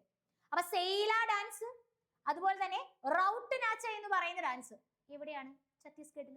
ഓക്കെ, അപ്പൊ അത് കൃത്യമായിട്ട് ആലോചിക്കാലോ. പറഞ്ഞത് ഇങ്ങനെ ഛത്തീസ്ഗഡില് സത്രാമി കമ്മ്യൂണിറ്റി പെർഫോം ചെയ്യുന്ന ഡാൻസ് ഫോം ആണ് പാന്തി ഡാൻസ് എന്ന് പറയുന്നത്. ഇവിടെ തന്നെ പാരറ്റിനെ പോലെ ഡാൻസ് ചെയ്യുന്ന ഡാൻസ് ഫോം ആണ് സുവ ഡാൻസ് എന്ന് പറയുന്നത്. ഇവിടുത്തെ തന്നെ ബൈസൺ ഹോൺമാരിയ ട്രൈബ് പെർഫോം ചെയ്യുന്ന ഡാൻസ് ഫോം ആണ് ഗൗർമാരി എന്ന് പറയുന്നത്. ദെൻ സെയില ഡാൻസും റൗട്ട് നാച്ച എവിടെയാണ്? ഛത്തീസ്ഗഡില്. ഓക്കെ, അപ്പൊ ആദ്യത്തെ ക്വസ്റ്റ്യൻ ക്ലിയർ ആയി. ഫസ്റ്റ് ക്വസ്റ്റ്യൻ കറക്റ്റ് ആണ്. അവിടെ സെക്കൻഡ് ക്വസ്റ്റ്യൻ നമുക്ക് നോക്കാം. Second question, first question correct ആണ്. സെക്കൻഡ് ക്വസ്റ്റ്യൻ എന്ന് പറയുന്നത് ഗോട്ടിപ്പുവ, അതും കറക്റ്റ് ആണ്. കൃഷ്ണ ജഗന്നാഥ് ലീല നരേറ്റീവ്സ്. കൃഷ്ണ ജഗന്നാഥ് ലീല നരേറ്റീവ്സ് തന്നെയാണ് ഈ ഒരു ഡാൻസ് ഫോമിലൂടെ ഡെബിറ്റ് ചെയ്യുന്നത്. അപ്പൊ ഗോട്ടിപ്പുവ എന്ന് പറയുന്ന ഡാൻസ് എവിടെയാണെന്ന് വെച്ചാൽ അതിന് ആൻസർ എവിടെയാ? ഒഡീഷയിൽ. ഗോട്ടിപ്പുവ എന്ന് പറയുന്ന ഡാൻസ് എവിടെയാണെന്ന് അറിയണം. എവിടെയാണ്? ഒഡീഷ.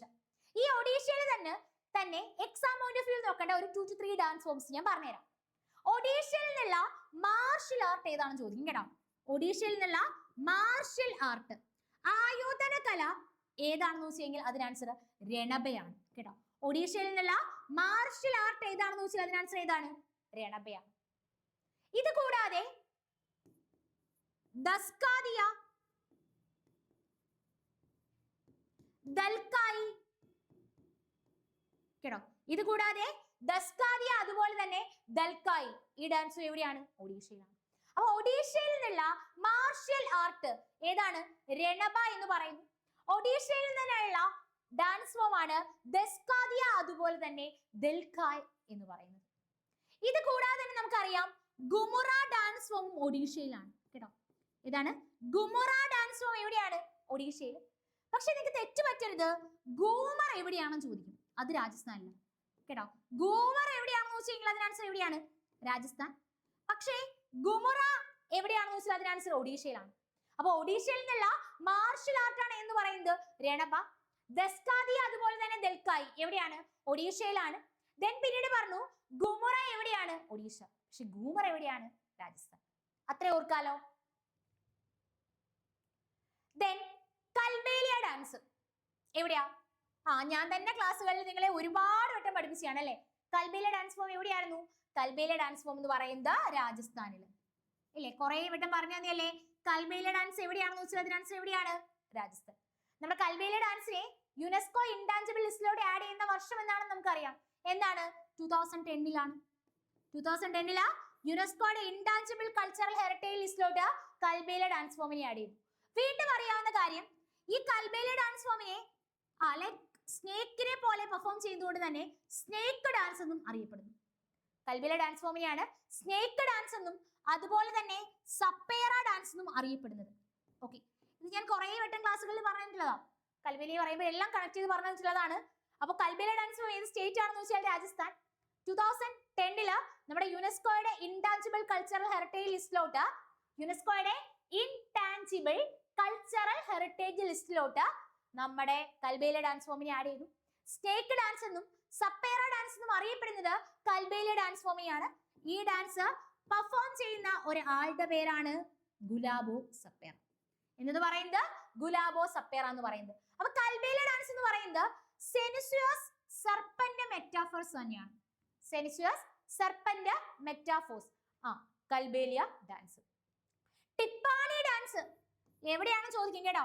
ടിപ്പാണി ഡാൻസ് എവിടെയാ? അത് ഗുജറാത്തിലാണ് കേട്ടോ. ടിപ്പാണി ഡാൻസ് എവിടെയാണെന്ന് വെച്ച് കഴിഞ്ഞാൽ അതിന് ആൻസർ എവിടെയാണ്? ഗുജറാത്തിൽ. ഇതെന്ന് പറയുന്നത് എന്താണെന്ന് പറയുന്നു. ഇത് കറക്റ്റ് ആണ് കേട്ടോ കൽബേലിയ. സോ ഇതും കറക്റ്റ് ആണ്. വർക്ക് സോങ് പൗണ്ടിങ് കപ്ലെറ്റ് കേട്ടോ. Work song work song pounding couplet എന്താണ് മീൻ ചെയ്യുന്നത്? ജോലി കുറച്ചും കൂടി എളുപ്പമാക്കാൻ വേണ്ടിയിട്ട് ഒരു 2 വരിയിലുള്ള പാട്ടുകൾ ചെയ്ത് ജോലി കുറച്ച് എളുപ്പമാക്കാൻ വേണ്ടിയിട്ട് 2 വരികളിലൊക്കെ പാടുന്ന പാട്ട്, അതാണ് എന്ന് പറയുന്നത് ടിപ്പാണി എന്ന് പറയുന്നത്. അപ്പൊ ടിപ്പാണി എവിടെയാണെന്ന് വെച്ച് കഴിഞ്ഞാൽ അതിന് ആൻസർ എവിടെയാണ്? ഗുജറാത്തിൽ. അപ്പൊ ഇതെല്ലാം ഒന്ന് നോട്ട് ചെയ്ത് വെച്ചേക്കാം. ഇതിന് കറക്റ്റ് ചെയ്താ 1A 2B 3C and 4D. Okay, നമുക്ക് നെക്സ്റ്റ് ക്വസ്റ്റിലേക്ക് പോവാം. ഓക്കെ, അതായത് എപ്പോഴും ചോദിക്കുന്ന ക്വസ്റ്റ്യൻ ഞാൻ പറയില്ലേ, നമ്മൾ മുന്നേ ഒക്കെ ഡിസ്കസ് ചെയ്ത പോലെ, അതായത് മുന്നേ ഒക്കെ നമ്മൾ പറഞ്ഞ പോലെ കുറച്ച് നമുക്ക് അറിയാത്ത കുറച്ച് ക്വസ്റ്റ്യൻസ് കാണും. എന്നാൽ എപ്പോഴും ചോദിച്ചുകൊണ്ടിരിക്കുന്ന നമുക്ക് അറിയാവുന്ന കുറച്ച് ക്വസ്റ്റ്യൻസ് ഉണ്ടാവും. അപ്പൊ അത്തരത്തിലൊരു ക്വസ്റ്റ്യൻ ആണ് ഇതിലെ. What was India's urban population percentage in census 2011? 2011 census പ്രകാരം നമ്മുടെ അർബൻ പോപ്പുലേഷൻ എത്രയാണ്? അർബൻ പോപ്പുലേഷൻ എത്രയാണെന്ന് വെച്ചാൽ അതിന് ആൻസർ 31% ആണ് കേട്ടോ. അർബൻ പോപ്പുലേഷൻ എത്രയാണ്? 31% ആണ്. 2011 സെൻസസ് പ്രകാരം അർബൻ ഏരിയയിലെ പോപ്പുലേഷൻ എന്ന് പറയുന്നത് 31.16ഉം റൂറൽ ഏരിയയിലെ പോപ്പുലേഷൻ എന്ന് പറയുന്നത് 68.8% ആണ് കേട്ടോ. 2011 സെൻസസ് പ്രകാരം അർബൻ ഏരിയയിലെ പോപ്പുലേഷൻ എന്ന് പറയുന്നത് 31.16%ഉം റൂറൽ ഏരിയയിലെ പോപ്പുലേഷൻ എന്ന് പറയുന്നത് 68.84% എന്ന് തന്നെ പഠിക്കാം.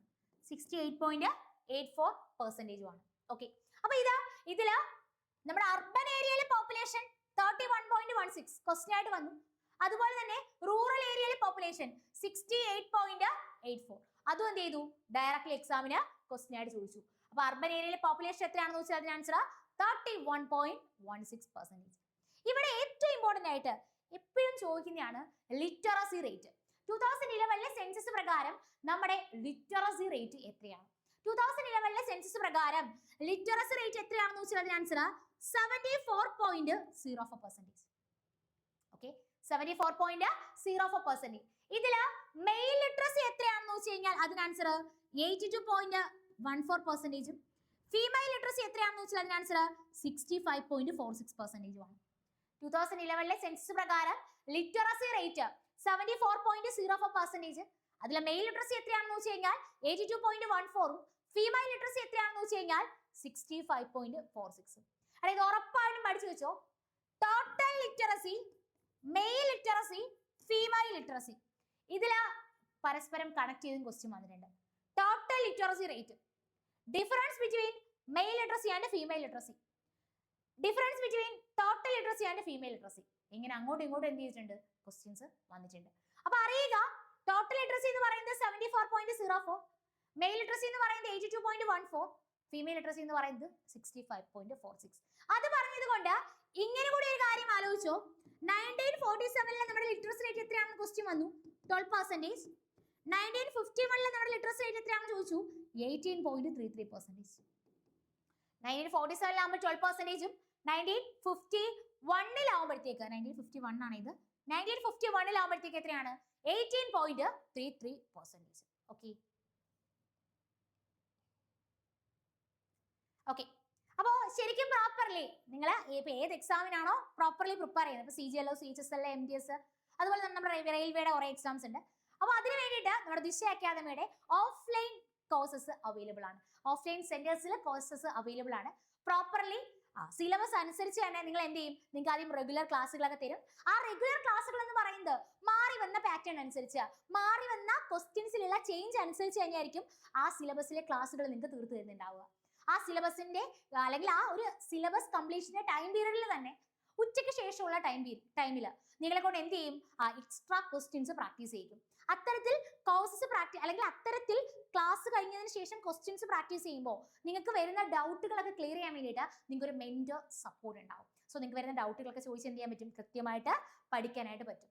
ഇനി അതിനുശേഷം അതായത് പ്രോപ്പർ നിങ്ങൾക്ക് സിലബസ് ഓറിയന്റഡ് ക്ലാസ്സുകൾ വന്നതിന് ശേഷം നിങ്ങളെ ഫോക്കസ് ബാച്ചുകളോട് എന്ത് ചെയ്യും, നിങ്ങൾക്ക് അറ്റൻഡ് ചെയ്യാനായിട്ട് പറ്റും. അതായത് ഞാൻ പറഞ്ഞ പോലെ മെയിൻ ആയിട്ട് ഫോക്കസ് ചെയ്യുന്ന എക്സാമുകൾ ഓറിയന്റഡ് ആയിട്ട് തന്നെ നിങ്ങൾക്ക് എന്ത് ചെയ്യാൻ പറ്റും, പ്രിപ്പയർ ചെയ്യാൻ പറ്റും. അപ്പോൾ ശരിക്കും കോഴ്സിലോട് ജോയിൻ ചെയ്യാൻ താല്പര്യം ഉണ്ടെങ്കിൽ ഇതിൽ ഏത് പ്ലേസിലാണോ നിങ്ങൾക്ക് ഏറ്റവും അടുത്ത് കൺവീനിയന്റ് ആയിട്ട് പഠിക്കാൻ പറ്റുന്നത്, നമ്മുടെ കൊട്ടാരക്കര, ട്രിവാൻഡ്രം, അതുപോലെ തന്നെ കൊല്ലം, കാലിക്കറ്റ്, തൃശ്ശൂർ, ഈ 5 സ്ഥലങ്ങളിൽ ബ്രാഞ്ചസ് അവൈലബിൾ ആണ്. അപ്പൊ നിങ്ങൾക്ക് ഏറ്റവും അടുത്ത് വന്ന് കൺവീനിയന്റ് ആയിട്ട് പഠിക്കാൻ പറ്റുന്ന പ്ലേസ് എവിടെയാണോ വെച്ചാൽ അവിടെ വന്ന് എന്ത് ചെയ്യാം, പ്രോപ്പർലി പഠിക്കാവുന്നതാണ്. അപ്പൊ ഇൻട്രസ്റ്റ് ഉണ്ടെങ്കിൽ ഡെഫിനറ്റ്ലി എന്ത് ചെയ്യാം, നിങ്ങൾ കോഴ്സിലോട്ട് ജോയിൻ ചെയ്യാം. ഓക്കെ, അപ്പൊ ഞാൻ പറഞ്ഞ പോലെ തന്നെയായിരിക്കും ക്ലാസ്സുകൾ ഉണ്ടാവുക. ഈ നമ്പറിൽ കോൺടാക്ട് ചെയ്താൽ കൃത്യമായിട്ടുള്ള കാര്യങ്ങൾ എന്ത് ചെയ്യും, നിങ്ങൾക്ക് എങ്ങനെയൊക്കെയാണ് ക്ലാസ് പോകുന്നത് എന്നുള്ള കാര്യമൊക്കെ കൃത്യമായിട്ട് എന്ത് ചെയ്യും, പറഞ്ഞു തരും. ഇനി ഒരു പക്ഷേ ഓഫ്ലൈൻ സെന്ററിൽ വന്ന് പഠിക്കാൻ പറ്റുന്നില്ല, ഓൺലൈൻ കോഴ്സസ് അവൈലബിൾ ആണ്. ദിശ അക്കാദമിയുടെ ഓൺലൈൻ ആപ്പ് വഴി ഈ എക്സാമുകൾക്കെല്ലാം വേണ്ടിയിട്ടുള്ള ഓൺലൈൻ കോഴ്സസ് അവൈലബിൾ ആണ്. അവിടെ ലൈവ് ആയിട്ടായിരിക്കും ക്ലാസ്സുകൾ ഉണ്ടാവുക. അതുകൊണ്ട് തന്നെ ഫാക്കൽറ്റീസുമായിട്ട് ഇന്ററാക്ട് ചെയ്ത് നിങ്ങൾക്ക് പഠിക്കാനായിട്ട് പറ്റും. ഡൗട്ടുകളൊക്കെ ആ ടൈമിൽ ചോദിച്ച് ക്ലിയർ ചെയ്ത് പോകാനായിട്ട് പറ്റും. നമ്മൾ ക്ലാസ് എടുക്കുന്ന നോട്ടുകൾ PDF നോട്ടുകളൊക്കെ നിങ്ങൾക്ക് പ്രൊവൈഡ് ചെയ്യും. അവിടെയും ഒരു സൺഡേ ആവുന്ന ദിവസം തന്നെ അടുത്ത വീക്കിലേക്ക് വരുന്ന ഷെഡ്യൂളുകൾ ഏതാണെന്നുള്ളത് നിങ്ങളെ പ്രോപ്പർലി അറിയിക്കും. സോ ടൈം മാനേജ് ചെയ്ത് ആ ടൈമിൽ നിങ്ങൾക്ക് ക്ലാസ് അറ്റൻഡ് ചെയ്യാനായിട്ട് പറ്റും. ലൈവ് ക്ലാസ് കാണാൻ പറ്റിയില്ലെങ്കിലും കുഴപ്പമില്ല, അതിന്റെ റെക്കോർഡ് വേർഷൻസ് അവിടെ എന്തായിരിക്കും, ഡെഫിനറ്റ്ലി അവൈലബിൾ ആയിരിക്കും. ഓക്കെ, അപ്പൊ അങ്ങനെയാണെങ്കിൽ നമുക്ക് നെക്സ്റ്റ് ക്വസ്റ്റ്യനിലേക്ക് പോവാം. നമ്മുടെ ക്വസ്റ്റ്യൻ എങ്ങനെയാണ്, okay. In which of the following correctly describes Sartavaha in Gupta dynasty's administration? Gupta ഡൈനാസ്റ്റിയിലെ അഡ്മിനിസ്ട്രേഷന്റെ സമയത്ത് സാർത്തവഹ എന്ന് പറയുന്ന ടേം അല്ലെങ്കിൽ സാർത്തവഹ എന്ന് പറയുന്നത് എന്താണ്? സാർത്തവഹ ഞാൻ ഒരു കാര്യം പറഞ്ഞോട്ടെ, ഈ ഗുപ്ത അഡ്മിനിസ്ട്രേഷനുമായിട്ട് റിലേറ്റ് ചെയ്തിട്ട് ഒരുപാട് ക്വസ്റ്റ്യൻസ് നമ്മുടെ എക്സാമിന് ചോദിച്ചു കേട്ടോ. അത് നമുക്ക് വരുന്ന ക്ലാസ്സുകളിൽ കുറച്ച് അധികം കാര്യങ്ങൾ പറയാനുണ്ട്. അപ്പൊ അവയെല്ലാം കൂടി ഒരുമിച്ച് കൺസോളിഡേറ്റ് ചെയ്ത് ഞാൻ നിങ്ങൾക്ക് പറഞ്ഞുതരാം. അപ്പൊ ഇവിടെ ഇങ്ങനെ പഠിക്കുക, സാർത്തവഹ എന്ന് പറഞ്ഞാൽ എന്താണെന്ന്. ഗുപ്ത ഡൈനാസ്റ്റിയുടെ അഡ്മിനിസ്ട്രേഷനിൽ Sarthavaha head of the trading guilds representing various trading community, വ്യത്യസ്തപരമായിട്ടുള്ള ട്രേഡിംഗ് കമ്മ്യൂണിറ്റിയെ റെപ്രസെന്റ് ചെയ്യുന്ന വ്യാപാര സംഘങ്ങളുടെ തലവൻ കേട്ടോ. വ്യത്യസ്തമായിട്ടുള്ള വ്യാപാരങ്ങൾ അല്ലെങ്കിൽ വ്യത്യസ്തമായിട്ടുള്ള ട്രേഡിംഗ് കമ്മ്യൂണിറ്റിയെ റെപ്രസെന്റ് ചെയ്യുന്ന വ്യാപാര സംഘങ്ങളുടെ ഹെഡ്, അതിനാണ് എന്ന് പറയുന്നത് സാർത്തവഹ എന്ന് പറയുന്നത്. ഓക്കെ, അപ്പൊ അതെന്ത് ചെയ്യാം, ഒന്ന് ഹൈലൈറ്റ് ചെയ്ത് പഠിച്ചോളുക. ക്വസ്റ്റ്യൻ ഉറപ്പായിട്ടും ചോദിക്കാൻ പ്രോബബിലിറ്റി ഉണ്ട്. ഓക്കെ, ഇങ്ങനെ ഒരു ക്വസ്റ്റ്യൻ വന്നു കേട്ടോ. ഇത് പക്ഷേ നിങ്ങൾക്ക് എല്ലാവർക്കും അല്ലെങ്കിൽ മുന്നേ തന്നെ ചോദിച്ചുകൊണ്ടിരുന്ന ക്വസ്റ്റ്യൻ ആണ്. ശരിക്കും നമ്മുടെ ഗുപ്ത അഡ്മിനിസ്ട്രേഷൻ അല്ലെങ്കിൽ ഗുപ്ത ഡൈനാസ്റ്റിയുടെ പ്രൈമറി ലിറ്റററി സോഴ്സ് ഏതാണെന്നുള്ള രീതിയിൽ ക്വസ്റ്റ്യൻ വന്നു കേട്ടോ. അങ്ങനെയാണ് ക്വസ്റ്റ്യൻ വന്നത്, primary literary source of Gupta period. Gupta പീരീഡിലെ ഏറ്റവും പ്രൈമറി ആയിട്ടുള്ള primary literary source of Gupta period, primary literary source of Gupta period. ഈ ഗുപ്തന്മാരെ ടൈമിലുള്ള പ്രൈമറി ലിറ്റററി സോഴ്സ് ഏതാണ്? Primary literary source of Gupta period. Gupta പീരീഡിലെ പ്രൈമറി ലിറ്റററി സോഴ്സ് ഏതാണെന്ന് വെച്ച് കഴിഞ്ഞാൽ അതിന് ആൻസർ പ്രൈമറി ലിറ്റററി സോഴ്സ് ഏതാണെന്ന് വെച്ച് കഴിഞ്ഞാൽ അത് നമ്മുടെ അലഹബാദ് പില്ലർ ഇൻസ്ക്രിപ്ഷൻ ആണ്. കേട്ടോ, ഏതാണ്? Allahabad pillar inscription. അപ്പൊ ഈ അലഹബാദ് പില്ലർ ഇൻസ്ക്രിപ്ഷൻ കമ്പോസ് ചെയ്യുന്നത് ആരാണ്? അത് നമുക്കറിയാം, നമ്മുടെ സമുദ്രഗുപ്തന്റെ കൗട്ടിലുണ്ടായിരുന്ന ഹരിസേനയാണ്. കേട്ടോ, അലഹബാദ് പില്ലർ ഇൻസ്ക്രിപ്ഷൻ കമ്പോസ് ചെയ്യുന്നത് സമുദ്രഗുപ്തന്റെ കൗട്ടിലുണ്ടായിരുന്ന ഹരിസേനയാണ്. അപ്പോ primary literary source of Gupta പീരീഡിലെ പ്രൈമറി ലിറ്റററി സോഴ്സ് ഏതാണെന്ന് വെച്ച് കഴിഞ്ഞാൽ അതിന് ആൻസർ അലഹബാദ് പില്ലർ ഇൻസ്ക്രിപ്ഷൻ. ഈ അലഹബാദ് പില്ലർ ഇൻസ്ക്രിപ്ഷനിൽ ശരിക്കും ആരെ പറ്റിയിട്ടാണ്? സമുദ്രഗുപ്തൻ.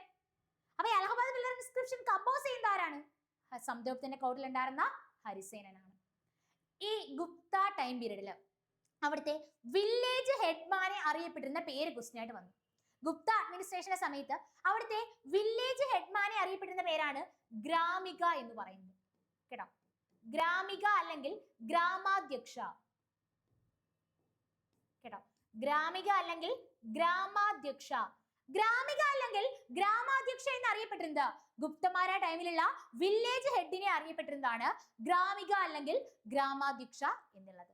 ഓക്കെ, അതുകൂടി എന്ത് ചെയ്യുക? പ്രോപ്പർലി അറിഞ്ഞിരിക്കുക. നമുക്ക് അടുത്ത ക്വസ്റ്റിലേക്ക് പോവാം. ഇങ്ങനെ ക്വസ്റ്റ്യൻ വന്നു. What material were the double storied gates of Purana Qila primarily built with? ശരിക്കും നമ്മുടെ പുരാണകില ഇല്ലേ, നമുക്കറിയാം പുരാണകില ബിൽറ്റ് ചെയ്യുന്ന ആരാണ്? പുരാണകില ബിൽറ്റ് ചെയ്യുന്നത് ആരാണെന്ന് വെച്ച് കഴിഞ്ഞാൽ പുരാണകില ബിൽറ്റ് ചെയ്യുന്ന ആരാണെന്ന് വെച്ചാൽ അതിന് ആൻസർ ഹുമയൂൺ ആണ്. കേട്ടോ, പുരാണകില ബിൽറ്റ് ചെയ്യുന്ന ആരാണെന്ന് വെച്ച് കഴിഞ്ഞാൽ അതിന് ആൻസർ ആരാണ്? ഹുമയൂൺ ആണ് പുരാണകില ബിൽറ്റ് ചെയ്യുന്നത്. അപ്പൊ പുരാണകില ഹുമയൂൺ ബിൽറ്റ് ചെയ്തു അല്ലെ.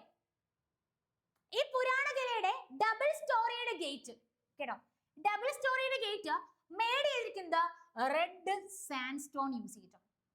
പുരാണകിലയുടെ ഡബിൾ സ്റ്റോറിയുടെ ഗേറ്റ് ബിൽറ്റ് ചെയ്തിരിക്കുന്ന ഏത് മെറ്റീരിയൽ വെച്ചിട്ടാണ്? റെഡ് സാൻഡ്സ്റ്റോൺ വെച്ചിട്ടാണ്. അപ്പൊ പുരാണകില ബിൽറ്റ് ചെയ്യുന്ന ആരാണെന്ന് വെച്ചാൽ അതിന് ആൻസർ ആരാണ്? ഹുമയൂൺ ആണ്. ഹുമയൂണിന്റെ ടോംബിലും റെഡ് സാൻഡ്സ്റ്റോൺ യൂസ് ചെയ്തിട്ടുണ്ട്. കേട്ടോ, ഹുമയൂൺ ടോംബിലും റെഡ് സാൻഡ്സ്റ്റോൺ യൂസ് ചെയ്തിട്ടുണ്ടെന്ന് അറിയുക. ഹുമയൂൺ ടോംബിലും റെഡ് സാൻഡ്സ്റ്റോൺ യൂസ് ചെയ്തിട്ടുണ്ട്. എന്നാൽ നമ്മുടെ താജ്മഹലും അതുപോലെ തന്നെ നമ്മുടെ ആഗ്രയിലുള്ള മോത്തി മസ്ജിദും, കേട്ടോ, താജ്മഹലും അതുപോലെ തന്നെ ആഗ്രയിലുള്ള മോത്തി മസ്ജിദും ഇത് നേടിയിരിക്കുന്നത് കൂടുതലും മാർബിൾ കൊണ്ട് തന്നെയാണ്. എന്തുകൊണ്ടാണ്? മാർബിൾ കൊണ്ട്. അപ്പൊ അതറിയുക, പുരാണകില ബിൽറ്റ് ചെയ്യുന്ന ഹുമയൂൺ. അപ്പൊ ഹുമയൂണും ബിൽറ്റ് ചെയ്യുന്നു. ഹുമയൂണിന്റെ ടോംബിലും ശരിക്കും മെയിൻലി യൂസ് ചെയ്തിട്ടുള്ളത് റെഡ് സാൻഡ്സ്റ്റോൺ ആണ്. എന്നാൽ താജ്മഹലിലും മോത്തി മസ്ജിദിലും ആണെങ്കിൽ മെയിൻ ആയിട്ട് എന്താണ്? മാർബിൾ ആണ് യൂസ് ചെയ്തിട്ടുള്ളത്. റീസെന്റ് ഇങ്ങനൊരു ക്വസ്റ്റ്യൻ ചോദിച്ചു. അതായത് നമുക്കറിയാം നമ്മുടെ ഹൊയസല ടെമ്പിൾസിൽ ഇൻക്ലൂഡ് ആയിട്ടുള്ള 3 ടെമ്പിൾ. ഇത് ഞാൻ നിങ്ങളെ എപ്പോഴും പഠിപ്പിക്കാറില്ലാണ് അല്ലേ? ഏതൊക്കെയായിരുന്നു? നമ്മുടെ Keshava temple, Chennakeshava temple, Hoysaleswara temple അല്ലെ. അപ്പൊ അതില് ചെന്നകേശവ ടെമ്പിള് ഏത് സ്റ്റോൺ വെച്ചിട്ടാണ് മേടിയിരിക്കുന്നത്? ക്വസ്റ്റ്യൻ വന്നു. അത് സോപ്പ് സാൻഡ് സ്റ്റോൺ ആണ്. കേട്ടോ, ചെന്നകേശവ ടെമ്പിൾ ഏത് സാൻഡ് സ്റ്റോൺ വെച്ചിട്ടാണ് മേടിയിരിക്കുന്നത് വെച്ചാൽ അതിന് ആൻസർ സോപ്പ് സാൻഡ് സ്റ്റോൺ. കേട്ടോ, ചെന്നകേശവ ടെമ്പിൾ ഏത് സ്റ്റോൺ വെച്ചിട്ടാണ് മേടിയിരിക്കുന്നത് വെച്ചാൽ അതിന് answer soap sand stone. Okay, അപ്പൊ അതെന്ത് ചെയ്യാ? പ്രോപ്പർലി അതെല്ലാം ഓർത്തോളുക. അടുത്തത്, Tusu festival is primarily celebrated with in the tribal belt of Jharkhand. ഇത് എപ്പോഴും മുന്നേ ക്വസ്റ്റ്യൻ ചോദിക്കാറുണ്ടായിരുന്നു. ടുസു ഫെസ്റ്റിവൽ ഏത് സ്റ്റേറ്റിലാണ് സെലിബ്രേറ്റ് ചെയ്യുന്നത്? ടുസു ഫെസ്റ്റിവൽ സെലിബ്രേറ്റ് ചെയ്യുന്ന സ്റ്റേറ്റ് ഏതാണെന്ന് വെച്ച് കഴിഞ്ഞാൽ അതിന് ആൻസർ ഏതാണ്? ജാർഖണ്ഡ് തന്നെയാണ്. കേട്ടോ, ടുസു ഫെസ്റ്റിവൽ മെയിൻലി സെലിബ്രേറ്റ് ചെയ്യുന്ന സ്റ്റേറ്റ് ഏതാണെന്ന് വെച്ച് കഴിഞ്ഞാൽ അതിന് ആൻസർ ഏതാണ്? ജാർഖണ്ഡ് ആണ്. അപ്പോ ജാർഖണ്ഡില് the area between Tamar, Rethi and dash, Tamar, Rethi and Bundu. കേട്ടോ, തമാർ, റേതി ആൻഡ് ബുന്ദു റീജിയനിലാണ് ടുസു ഫെസ്റ്റിവൽ സെലിബ്രേറ്റ് ചെയ്യുന്നത്. നല്ലൊരു ക്വസ്റ്റ്യൻ കേട്ടോ. റീജിയൻ ഒന്നും നമ്മൾ അങ്ങനെ പഠിക്കാറില്ല, പക്ഷെ ക്വസ്റ്റ്യൻ ചോദിച്ച സ്ഥിതിക്ക് റിപ്പീറ്റ് ചെയ്യാനുള്ള സാധ്യത വളരെ കൂടുതലാണ്. അപ്പോ തമാർ, ബുന്ദു അതുപോലെ തന്നെ റേതി ഈ റീജിയനിലാണ് ശരിക്കും ടുസു ഫെസ്റ്റിവൽ മെയിൻലി ജാർഖണ്ഡിൽ സെലിബ്രേറ്റ് ചെയ്യുന്നത്. ഓക്കെ, ഇനി വീണ്ടും അറിയേണ്ട കാര്യം എന്ന് പറയുന്നത് ടുസു ഫെസ്റ്റിവൽ ജാർഖണ്ഡിലാണെന്ന് പറഞ്ഞല്ലോ. അവിടെ നമ്മുടെ എക്സാമിന് ക്വസ്റ്റ്യൻ വന്നു, ടുസു ഫെസ്റ്റിവൽ ജാർഖണ്ഡിൽ ഏത് മന്തിലാണ് സെലിബ്രേറ്റ് ചെയ്യുന്നത്? കേട്ടോ, ടുസു ഫെസ്റ്റിവൽ ജാർഖണ്ഡിൽ ഏത് മന്തിലാണ് സെലിബ്രേറ്റ് ചെയ്യുന്നത്? അതിന് ആൻസർ ഏത് മന്തിലാ? പൗഷ് മന്തിലാ. ഓക്കെ, ടുസു ഫെസ്റ്റിവൽ ജാർഖണ്ഡിൽ സെലിബ്രേറ്റ് ചെയ്യുന്ന മന്തിലാണെന്ന് വെച്ച് കഴിഞ്ഞാൽ പൗഷ് മന്തിലാ. ഈ പൗഷ് മന്ത് എന്ന് പറയുമ്പോൾ ഇംഗ്ലീഷ് കലണ്ടറിൽ എപ്പോഴാണെന്ന് ക്വസ്റ്റ്യൻ വന്നിട്ടുണ്ട്? അത് ഡിസംബർ ജാനുവരി ടൈം പീരീഡിൽ. ഓക്കെ, അപ്പൊ നമ്മൾ പറഞ്ഞ എങ്ങനെയാണ്? അതായത് ടുസു ഫെസ്റ്റിവൽ ജാർഖണ്ഡിൽ സെലിബ്രേറ്റ് ചെയ്യുന്നു. ഏത് മന്തിലാണെന്ന് അറിയണം? പൗഷ് മന്തില്. പൗഷ് മന്തില് എപ്പോഴാണ്? നമ്മുടെ ഡിസംബർ ജാനുവരി ടൈം പീരീഡിൽ. അപ്പൊ ഡിസംബർ ജാനുവരി ടൈം പീരീഡിൽ പൗഷ് മന്തില് നമ്മുടെ ബുന്ദു, ടമാർ ആൻഡ് റെയ്ദ് ഏരിയയിൽ ജാർഖണ്ഡിൽ സെലിബ്രേറ്റ് ചെയ്യുന്ന ഫെസ്റ്റിവൽ ആണ് ഇത് ടുസു ഫെസ്റ്റിവൽ. അപ്പൊ ടുസു ഫെസ്റ്റിവൽ ഏത് മന്തിലാണെന്ന് അറിയുക? പൗഷ് മന്ത്. പൗഷ് മന്ത് എന്ന് പറയുമ്പോൾ ഇംഗ്ലീഷ് കലണ്ടറിൽ December January time period. Jharkhand എന്ന് കേൾക്കുമ്പോഴേ ഒരുപാട് നമ്മുടെ ക്വസ്റ്റ്യൻ വന്നിട്ടുള്ള ഫെസ്റ്റിവൽ ആണ് സാർഹുൽ ഫെസ്റ്റിവൽ. SARHUL കേട്ടോ, സാർഹുൽ ഫെസ്റ്റിവൽ. ജാർഖണ്ഡില് സാൾട്രീസിന് പുതിയ ലീവ്സ് വരുന്ന ടൈം പീരീഡിൽ പെർഫോം അല്ലെങ്കിൽ സെലിബ്രേറ്റ് ചെയ്യുന്ന ഫെസ്റ്റിവൽ ആണ് സാർഹുൽ ഫെസ്റ്റിവൽ.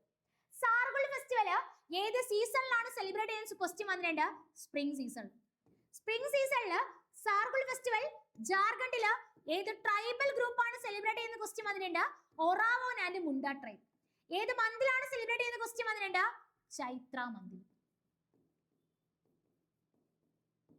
ഓക്കെ, അപ്പൊ സാർഹുൽ ഫെസ്റ്റിവൽ സ്പ്രിംഗ് സീസണിൽ ഒറാവോൻ ആൻഡ് മുണ്ട ട്രൈബ് ചൈത്ര മന്തിൽ സെലിബ്രേറ്റ് ചെയ്യുന്നു. അപ്പൊ സാർഹുൽ ഫെസ്റ്റിവൽ സെലിബ്രേറ്റ് ചെയ്യുന്ന എവിടെയാണെന്ന് വെച്ചാൽ ജാർഖണ്ഡ്. സാൾട്രീസിന് പുതിയ ലീവ്സ് വരുന്ന ടൈം പീരീഡില് സ്പ്രിംഗ് സീസണില് ഒറോവാൻ ആൻഡ് മുണ്ട ട്രൈബ് ചൈത്ര മന്തില് സെലിബ്രേറ്റ് ചെയ്യുന്നു. ചൈത്ര മന്ത് നിങ്ങൾക്ക് അറിയാലോ, ഹിന്ദു കലണ്ടർ സ്റ്റാർട്ട് ചെയ്യുന്നത് ചൈത്ര മന്തിലും എൻഡ് ചെയ്യുന്നത് ഫൽഗുണ മന്തിലുമാ. ചൈത്ര മന്ത് എന്ന് പറയുമ്പോൾ നമ്മുടെ ഇംഗ്ലീഷ് കലണ്ടറില് March April time period. March April time period.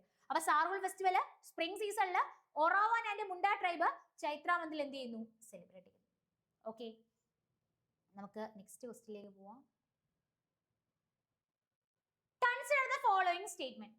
Perini Shivatandavam is a warrior dance revived in modern times.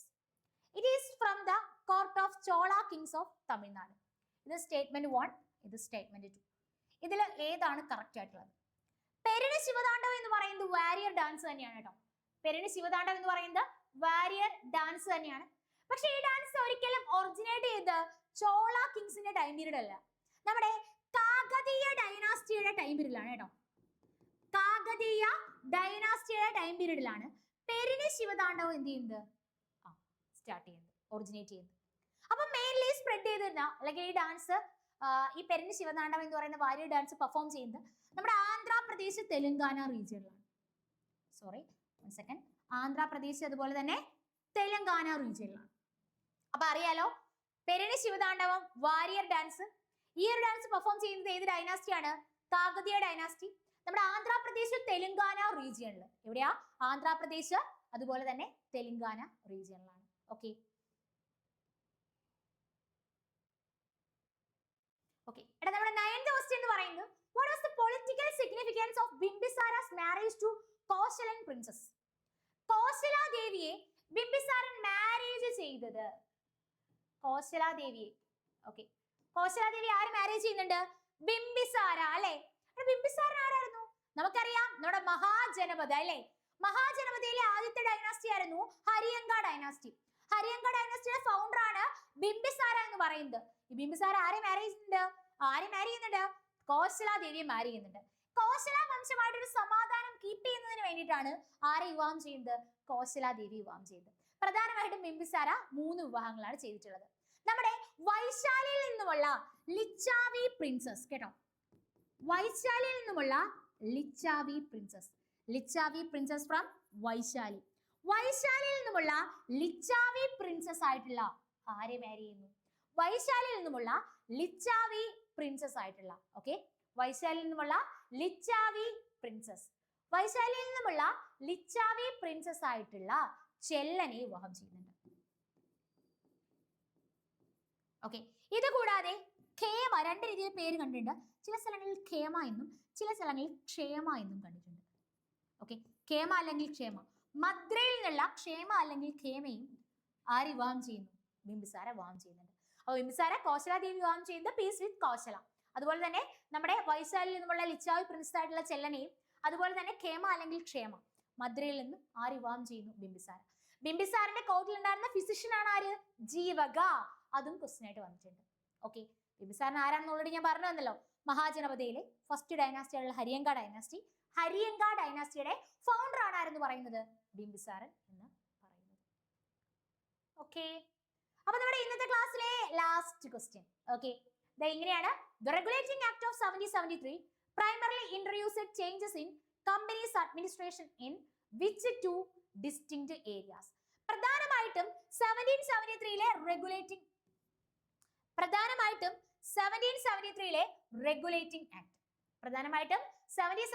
Regulating act companies constitution at home and territorial control in India. Companies constitution at home and territorial control in India. ഈ രണ്ട് ഏരിയയിലാണ് എന്ത് ചെയ്യുന്നത്? പ്രധാനമായിട്ടും മാറ്റങ്ങൾ വരുത്തുന്നത്. നമുക്കറിയാം 1773ലെ regulating act പ്രകാരമാണ് നമ്മുടെ സുപ്രീം കോർട്ട് വരുന്നത് അല്ലെ. 1773ലെ റെഗുലേറ്റിംഗ് ആക്ട് പ്രകാരം 1774 എന്ത് വരുന്നു? സുപ്രീം കോർട്ട് വരുന്നു. ഈ സുപ്രീം കോർട്ടിൽ ഒരു ചീഫ് ജസ്റ്റിസും 3 ജഡ്ജസും ആയിരുന്നു ഉണ്ടായിരുന്നത്. ഒരു ചീഫ് ജസ്റ്റിസും 3 ജഡ്ജസും. ഈ ചീഫ് ജസ്റ്റിസ് ആരാണെന്ന് വെച്ച് കഴിഞ്ഞാൽ, അല്ലെങ്കിൽ 1773ലെ റെഗുലേറ്റിംഗ് ആക്ട് പ്രകാരം 1774ൽ എസ്റ്റാബ്ലിഷ് ആയിട്ടുള്ള സുപ്രീം കോർട്ടിലെ ഫസ്റ്റ് ചീഫ് ജസ്റ്റിസ് ആരാണെന്ന് വെച്ച് കഴിഞ്ഞാൽ അതിന് ആൻസർ എലൈജ ഇംബെയാണ്.